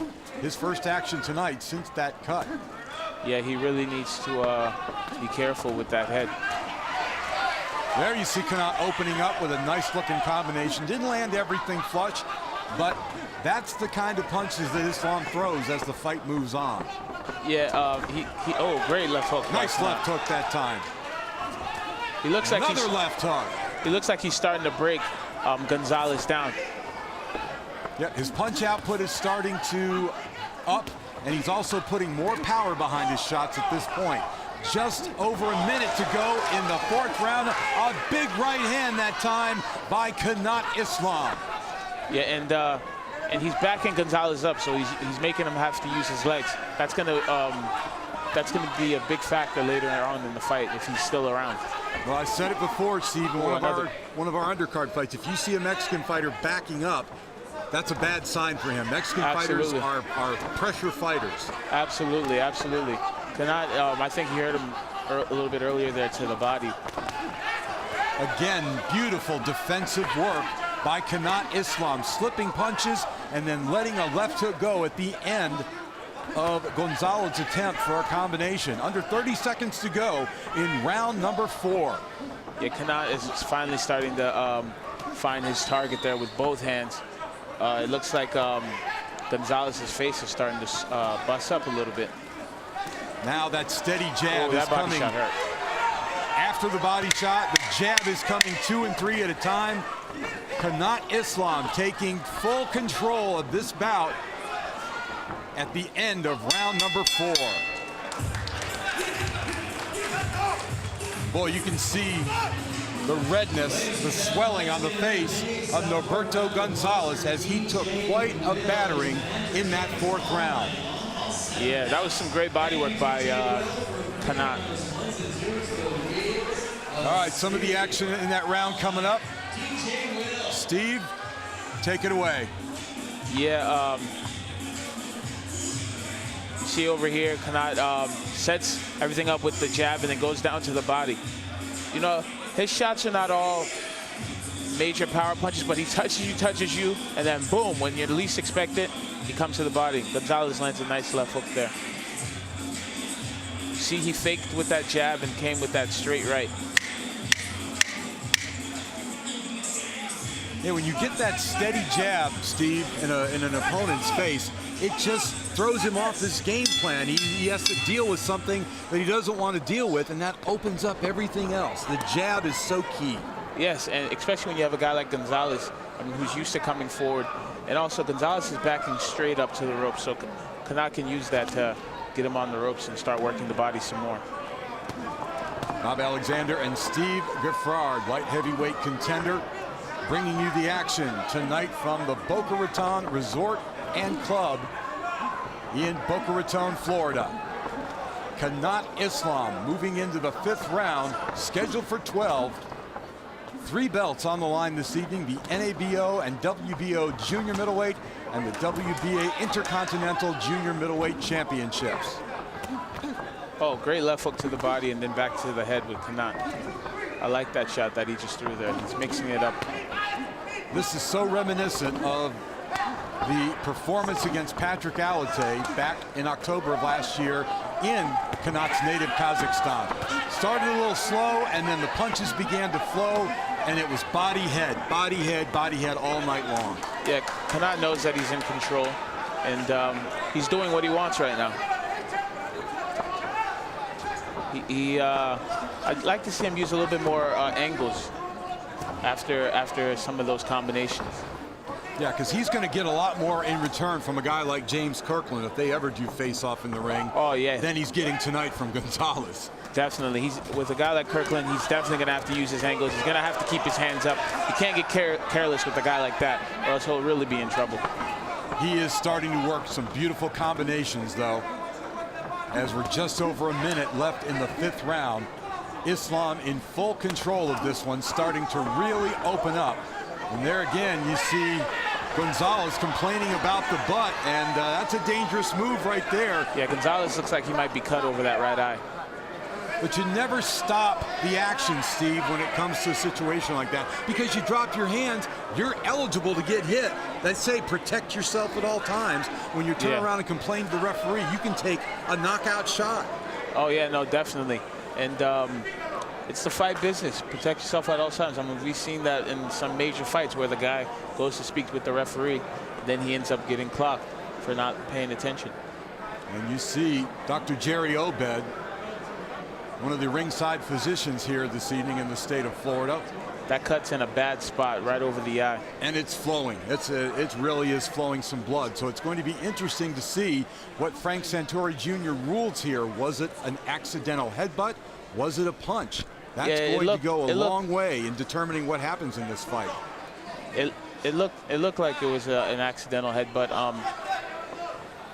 All right, Dr. Obed's going to let this fight continue. We are just under a minute left in round number 5, scheduled for 12.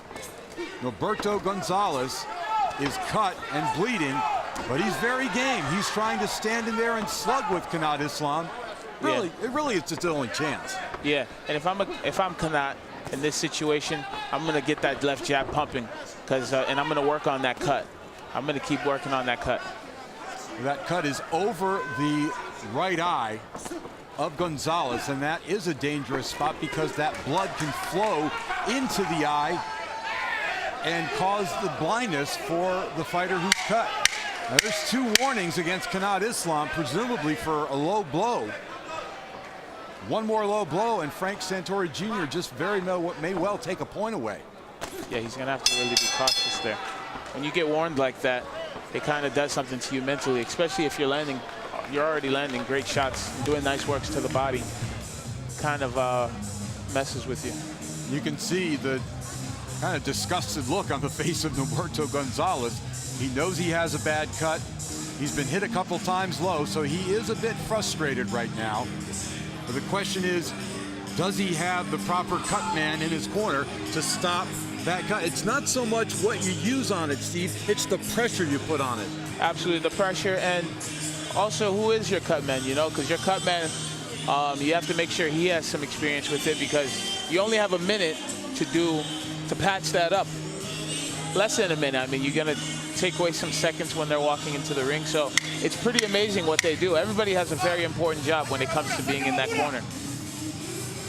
And there's a lot of big-name fighters, world champions, that have paid a lot to have a good cut man in their corner, and it comes in handy when it's needed. Definitely. All right, we approach the 6th round here at the Boca Raton Resort and Club. Kanat Islam trying to maintain his undefeated streak at 23-0 with 19 knockouts, taking on Roberto Gonzalez, trying to make a name for himself by pulling an upset against the undefeated fighter from Kazakhstan. Yeah, Kanat really needs to start working on that eye. He switched southpaw now, so let's see what he does from this stance.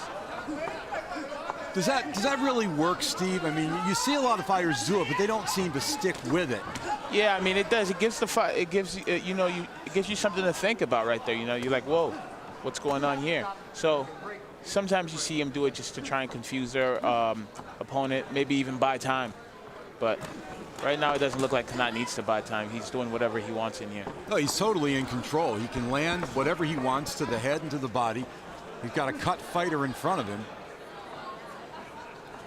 Yeah, I mean, I'd like to see. I'm sure Kanat wants to go and get a knockout and make a statement in front of Kirkland, because Kirkland is here watching. So you know he wants to look very impressive. Letting his hands go now. A flurry of punches, probably 7, 8, 9, 10 punches in a row by Kanat Islam. Some landed, some didn't. But he is in full control of this bout with just under a minute and a half to go. See, Gonzalez still complaining about headbutts, but he's taking some punishment as well. Yeah, he's looking for some help from the referee when it comes to the butts, the low blows, anything that's close. You're going to see him complain to try and get an edge. Yeah, he's going to have to go and get that stitched up afterwards. But he's still fighting back. Still fighting back, and he's still coming back strong. So we'll see. He's definitely not here to give up. Islam sticking to his game plan, going to the body, using his jab. Every once in a while, a nice little flurry along the ropes. Another great body shot there by Kanat. Body punches are an investment for the later rounds. Pound the body, the hands start dropping, fighters get tired, they get hurt, and it leads to big opportunities. That's why great trainers accentuate going to the body so much. It is good that Kanat. And there he is getting a warning now. Kanat getting a warning for using his head. Yeah, I didn't really see a headbutt there, but they were working in close, but I'm with you, Steve. I didn't really see a headbutt in that instance. Yeah, Kanat leans forward a lot. But I don't think he's intentionally doing it, but he does lean forward a lot. There was a good shot of that right eye with the blood flowing out of it. That cut working against Roberto Gonzalez. And again, his corner going to have to try and patch this fighter up if he's going to continue. We are at the halfway point of this scheduled 12-round bout. Yeah, there you go. You see Kanat working on that left eye, landing that straight right hand to the head, and that left hook to the body is key. He's got to stay on that body. This guy has a tough chin.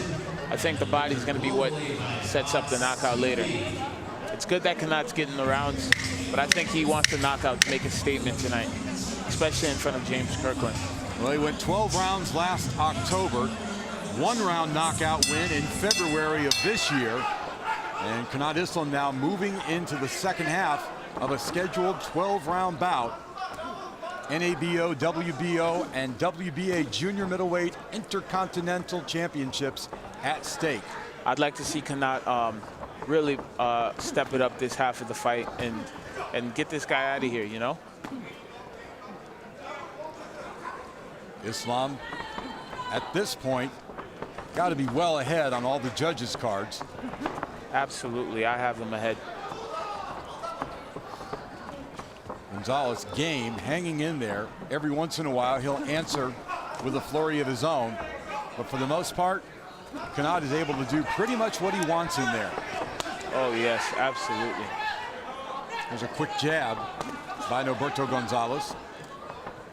And Gonzalez doesn't seem like he's trying to go anywhere. He wants to stay here and he wants to fight. He's a tough opponent. Well, he's a veteran. He's got 31 fights, 23 wins, 13 of those wins by way of knockout, so he's no slouch. Oh, yes. Kanat still putting on that pressure and coming in behind that jab. He's doing some nice work with that jab. That's one thing, Nelson Lopez Sr. of Nelson's Promotions, he will not put together mismatches. He likes to put together guys that come to fight these bigger name opponents, give it their all, and try and pull off an upset. Absolutely. And that's how you have to do it, you know, and that's how you build fighters and make great shows so people can come back. The fans will remember that. Islam not really attacking this round, more or less working on his defense, moving his head a lot. Every once in a while comes the jab, and actually Gonzalez is having a pretty good round right now, Steve. Yes, he is. I really would like to see, maybe Islam's taking the round off, I'm not sure, but I'd like to see him step it up and possibly get this guy out of here. And Norberto Gonzalez has shown that he has a penchant for going. Great There's shot. a great right hand, straight down the pike from Kanat Islam.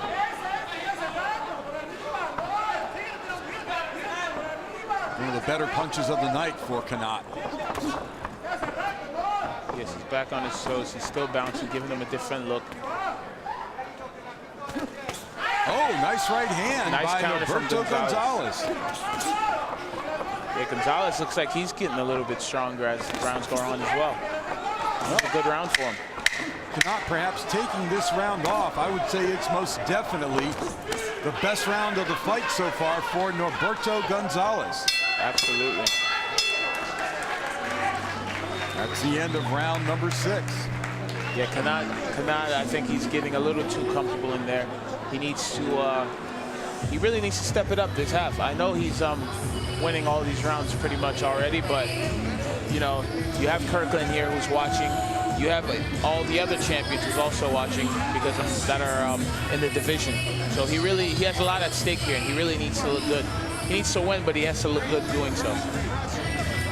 So if you were in his corner right now, if you're Nelson Lopez Jr., as you see him giving instruction, what would you be telling him to do coming out in the 8th round? Well, I'll tell him to keep working on that cut. I think that's free money there. Oh, here you go. You see both guys landing overhand rights there. But it looked like Kanat's had a lot more effect than Gonzalez did. And Gonzalez landing a nice overhand there. Gonzalez, that was a great round for Gonzalez. That was his best so far of the fight. No question. As we move into round number 8, Kanat Kazakh Islam wearing the white trunks with the light blue trim, colors of his home country of Kazakhstan. And you see Norberto Gonzalez, black trunks, gold and white trim. By the way, I have to give a lot of credit to Gonzalez's cut, man. He's doing a really good job with that cut. That's a great point, Steve, because that thing was flowing like a waterfall when he got the cut. And since then, the last couple rounds, it's been held in check. Oh, definitely. Oh, great double hook by Kanat. Kanat trying to turn up the heat here in the 8th round. He really needs to. Perhaps do what Steve wants him to do, try and go for a knockout here. Yeah, I mean, just put punches in bunches. He needs to win in spectacular fashion. Kanat now starting to move forward for the first time in the last couple of rounds. A little more active with the pace. A little more intention you can see in his face. Not clowning around anymore, not playing. He's in there to score some big-time punches and try and put some hurt on his opponent, Gonzalez. Definitely. He's coming in, and he's landing some hard stuff to the body and to the head. Now Islam with that slight smile. He backs up, slips some punches from Gonzalez. Halfway gone through this round number 8. Yeah, I really want to see Kanat pick it up here. Nice jab to the body by Gonzalez. You see now that Kanat's the one backing up and Gonzalez is the one coming forward. Well, it's been an interesting round, Steve, because Kanat came out very strong in the first half of the round, but now he's kind of backing off. He's playing defense here. Well, I'll tell you, it does a lot to a fighter when you're hitting them with your best shots and your opponent keeps coming, you know? It does a lot to a fighter mentally. And we'll see. Only time will tell. We'll see if this is what's happening with Kanat. Nice combination that time by Gonzalez, landing on Islam. Islam waving his hand, saying, no, you didn't hurt me. Yeah, Kanat really needs to stay focused here because Gonzalez can really start stealing some of these late rounds. Gonzalez coming on with a flourish here as we move down under 30 seconds in round number 8. If I was Kanat's corner, I would be telling him to take advantage of those times when Gonzalez tries to stop and talk to the ref. You shouldn't be stopping unless the ref tells you to do so. Once again, that eye starting to trickle just a little bit, but a good job by Gonzalez's corner, keeping the fighter in the fight since that 6-round headbutt. So Kanat Islam going to his corner. There you see the work being done. You can't see the cut because it's on the right eye. Yeah, the cut man is doing a great job. There he is. You can see him using that end swell, that piece of iron invented by the late great Hall of Famer Angelo Dundee. Used it in the Sugar Ray Leonard-Tommy Hearns fight back in 1981. A lot of trainers take advantage of that cold steel, which helps keep the eye from swelling where the fighter can't see, Steve. Absolutely. Oh, here you go. You see Kanat using that shoulder roll and slipping some of those shots. Nothing really landed until that last lead jab, but Gonzalez had a nice rally there. You see it again, landing a flush 1-2 and the left hook. Kanat using that elbow to push him off. I saw just a tiny little bit of frustration in Kanat Islam's face as the last round ended and he went to his corner. Yeah, oh, nice shot overhand. Yeah, it seems like he kind of abandoned the body. Maybe he's headhunting a little bit too much. I think he does a lot of great work to the body. He should have really stayed down there. Round 8 of a scheduled 12-rounder. But like we said, Gonzalez is a game opponent. He's been in there with tough guys, big punchers like Charlo and Lubin. And, you know, this is not his first rodeo. He's a veteran. Absolutely. He's been on this, in this rodeo quite a while. Good, solid fighter. But when Kanat Islam opens up, Steve, when he throws that double jab, as you see he does there, and he goes to the body, it's really all his fight at that point. Oh, absolutely. I think, in my opinion, Kanat's best punch is that left hook to the body. Agreed. And you see Islam just kind of pawing with the jab. You can just see he wants to put something strong in there. Now going back, clowning just a little bit, moving his head well. Oh, nice shot. And you see Gonzalez shaking his head there. You didn't hurt me. Most of the time when they shake their head, though, it means you did hurt them. Absolutely. You see that eye starting to leak again. Islam putting the pressure on Gonzalez against the ropes. Trying to take advantage of that cut. Quick right hand by Gonzalez, but it does not affect Islam. I'd like to see Kanat put his punches in bunches. I didn't see a headbutt there. I didn't see a headbutt there. I tell you what. There you go. That's what he put your needs to do. hands down like that, and a guy like Kanat Islam is going to come in there and cold cock you. He had every right to go in there and throw punches. And I'm sure his trainer, Nelson Lopez, is going to tell him exactly that. Absolutely. And you see Gonzalez holding on. Islam frustrated here. He wants to fight. Gonzalez wants to hold. Yeah, Kanat looks very frustrated here right now. but he needs to keep his composure, and he can't let Gonzalez get him out of his game. And you can see Gonzalez leaning forward with his head. He could possibly headbutt Kanat Islam. Very dangerous spot to be in. Big shot. Big shot by Islam. He does let his punches go as we move toward the end of this round number 8. Getting a little sloppy in there as Gonzalez trying to hold on and still continuing to complain to the referee. That does absolutely nothing, Steve. The referee makes his call. He's not going to be swayed by any theatrics. Yeah, you really need to stay focused. All you have to do is worry about fighting and let the referee do his job. Kanat did a good thing there by jumping on the guy while he was talking. You can see the frustration. Steve, look at this. Yeah, I mean, you see, and this is what I was talking about. Kanat jumped right on him when he started talking. You can't let him off the hook there. You don't stop until the referee tells you to stop. So that was a good move by Kanat. But he looks very frustrated, and he needs to make sure he just keeps his composure and keep doing what he was doing earlier in the fight.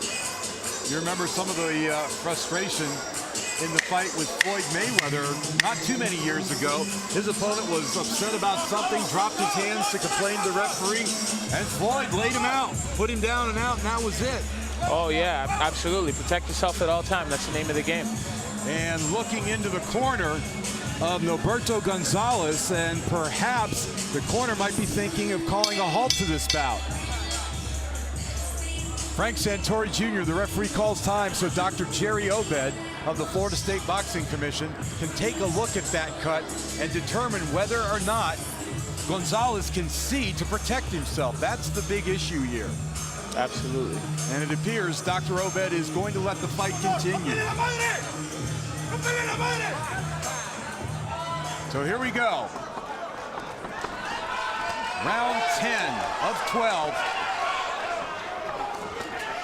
3 title belts on the line. Kanat Islam trying to maintain his undefeated mark. Now he smells blood, literally.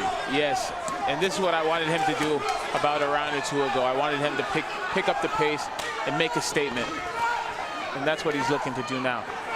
Well, I tell you. He needs to keep fighting. He needs to stop and fight. Oh, man. Nelson Lopez Jr. is probably having a coronary at this point, because every time Gonzalez drops his hands to complain, his fighter should be throwing punches right there. Absolutely. He needs to keep fighting and keep throwing. Roberto Gonzalez trying to go toe-to-toe right now with Islam, but he is taking the much worst end of the punishment. Absolutely, and his eyes is just getting worse. Islam perhaps trying to set things up for a late round knockout. Yeah, like I said earlier, you know, Kanat is not a one-punch knockout fighter, but the second half of the fight is where he normally does his best work.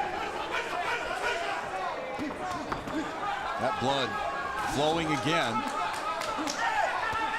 Yeah, he's working on that jab. I'd like to see him put a little bit more behind that jab and work on that eye. Kanat, nice shot to the body. That left hook is just devastating to the body. Yes, he's putting a lot of pressure on the guy. It looks like there's some blood around Gonzalez's left eye as well.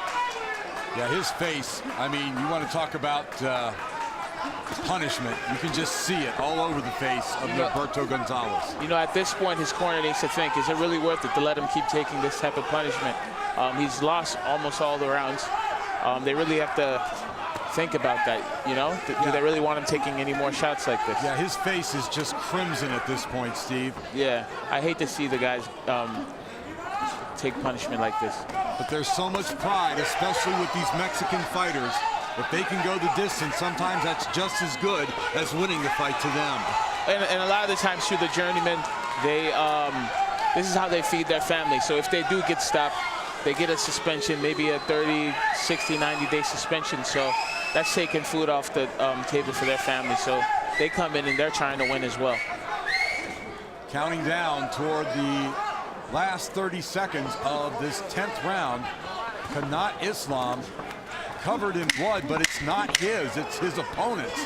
Yeah, not his at all. The game, Roberto Gonzalez. Yeah, I'd like for Gonzalez's corner to really, I mean, he's really going to feel this tomorrow. Yeah, he's going to have some major work done on those eyes, especially that right eye. We move toward the 11th round. The question is, will Roberto Gonzalez's corner allow him to come out? Florida State inspectors always do a good job keeping an eye on these fighters in the corner. Goes a long way to deciding whether or not a fighter is going to be able to continue in a situation like this. Yes, 2 more rounds to go, so let's see if Kanat can pull out the KO victory or if he goes 12 rounds. Well, he'd certainly like to get that knockout, Steve, but if he doesn't, that's 2 out of 3 fights where he goes 12 rounds. He shows that he's got the stamina. He's got the skills where he can handle a 12-round fight if he gets in there with somebody like James Kirkland or some of the other great fighters at 154. Yeah, absolutely.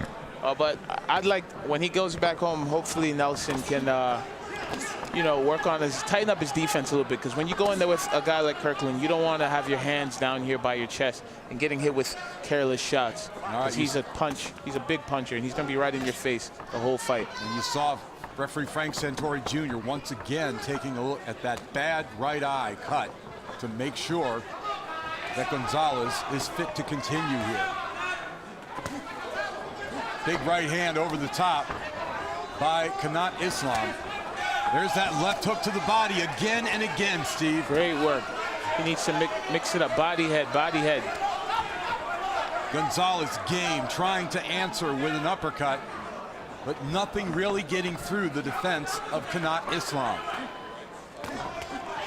Yeah, there's a lot of that steam. All those body shots took a lot of the steam off of Gonzalez's punches. Islam with that steady look, still moving his head, a lot of upper body movement. Takes a jab, a glancing right hand from Gonzalez, but nothing solid. Kanat is in great condition. I mean, both guys are really. Both guys are winging away in these final 2 rounds. Yeah, it's been an entertaining 12-round, or an entertaining scheduled 12-round bout. We're in round 11, halfway through the 11th. And Kanat Islam continues to dominate here. The only thing left, seeing if he can get a possible knockout against Gonzalez. Absolutely. And he looks like he's looking for that knockout right now. He's got to put those punches together, combinations. There are some guys, Steve, that just refuse to be knocked out, and it's very typical of Mexican fighters to have that characteristic. Yeah, and Gonzalez is one of those guys. I mean, he comes in here and he's not just coming in, he's not just fighting for a paycheck, but he's fighting with pride.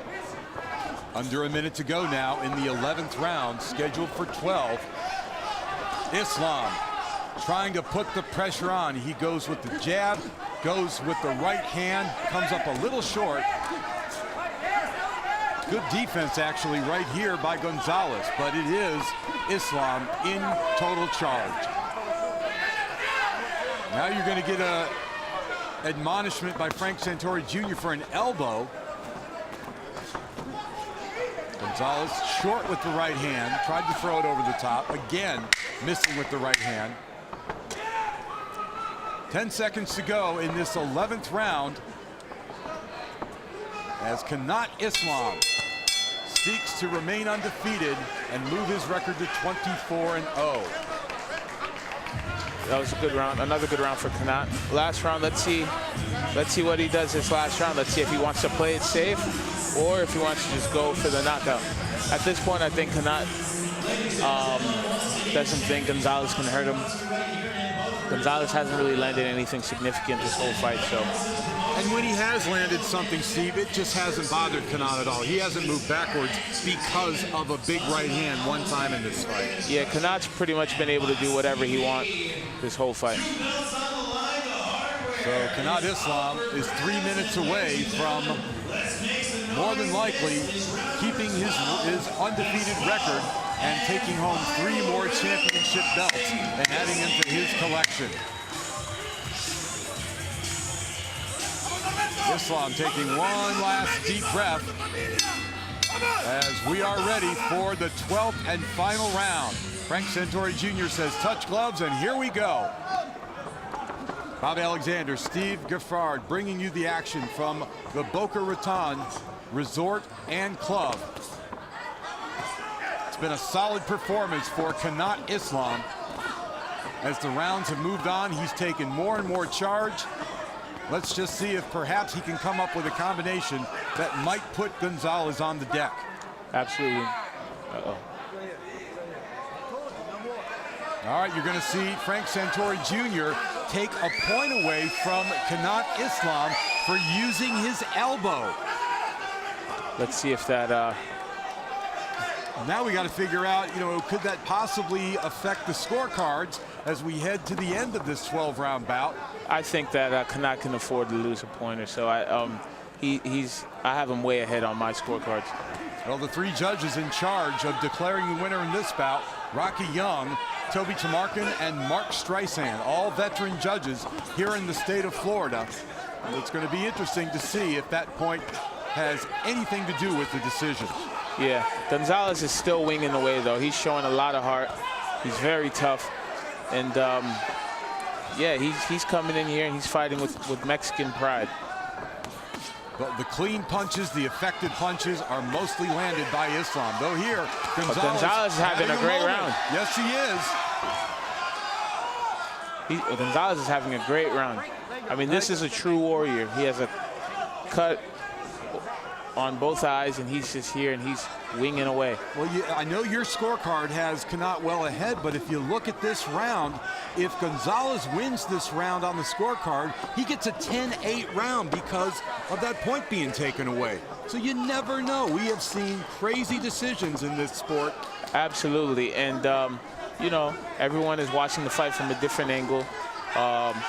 You don't know how everyone's scoring the fight. One might be scoring it on effective pressure. One might be scoring it with who's throwing the most punches. So you never know. You're right. You never know. Both fighters clinching in the middle of the ring. Frank Santori Jr. separating them. We're counting down to the 30-second mark. Santori pushing both fighters, saying, hey, behave in this last 30 seconds. Yeah, absolutely. 20 seconds left. Gonzalez is still winging away. He's really trying to get a KO here because that's what he would need to win this. Just about at the end of this 12-round championship bout, Kanat Islam attempting to remain undefeated and take home 3 intercontinental belts. Kanat Islam trying to finish with a flourish, blood pouring down the face of Gonzalez, and there you go. 12 rounds in the books, and you see the crimson, bloody face of the game warrior from Nuevo León, Mexico, Norberto Demonio Gonzalez. Yeah, it was Kanat all he can handle in that fight, really. Yeah, it was a great win for Kanat. He got in the rounds this fight. He got in all the rounds, and it was another good win. And now he gets ready for, well, we got to see how the Georgia scored it, but on my scorecards, I had him winning clearly, and he has to get ready for Kirkland or whoever's next. There you see Roberto Gonzalez being worked over, and you said, Steve, he's definitely going to have to go probably to the hospital to get stitched up, make sure he's okay. Don't know how much blood he could have lost in that fight, too. It was really pouring. Oh, yeah, cuts on top of both eyes. All right, here we go with the final round action, Steve. Oh, you see Gonzalez going to the body with both hands, and the ref warning Kanat for using that elbow. And here you see Gonzalez landing a straight right, but still nothing on those shots. Another landing both hands again over there, and Kanat missing with some shots. There you see and that elbow again. There's that elbow again. Yeah, he was guilty of that a few times. Yeah, but I don't think it didn't seem like it was intentional. No, the only thing you got to be careful of, Steve, you get into a big fight with a guy like Kirkland or anyone else, you get in a situation like that where you throw that elbow, you lose a point, that really could be the determining factor of a big fight. Absolutely, that could be very crucial. There you see Kanat Islam with Nelson Lopez Sr. enjoying a moment in his corner, wearing the Kazakhstan flag around his shoulders, wearing one of the traditional Kazakh headpieces. Very proud of his Kazakhstan heritage. A lot of fans made the trip over from Central Asia to sit here at ringside and enjoy this bout at the Boca Grand Resort and Club in beautiful Boca Raton, Florida. Any moment now, we're going to be set with the decision. Okay. All right, it's just about time to find out who's the winner of this fight. Let's send it up to the ring with our ring announcer, Mark Fratto. Ladies and gentlemen, let's get a big South Florida round of applause for these two warriors. Championship action here in Boca Raton. After 12 championship rounds, we go to the judges' scorecards. Judge at ringside, Rocky Young, saw the contest 115-112. Judge Toby Tamarkin scored it 116-111, and Judge Mark Streisand saw it 118-109. All three judges for your winner by unanimous decision, and the new WBO, NABO, and WBA Intercontinental Junior Middleweight Champion, still undefeated from Kazakhstan and Pahokee, Florida, Kanat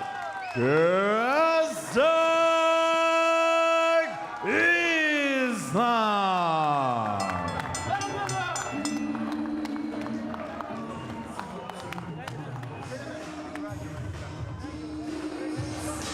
All right, joining me now is the new champion, adorned with all kinds of hardware, Kanat Islam. Congratulations, a great fight.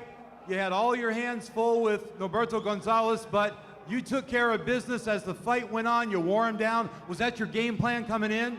Thank you. I first talk to my language for Kazakhstan.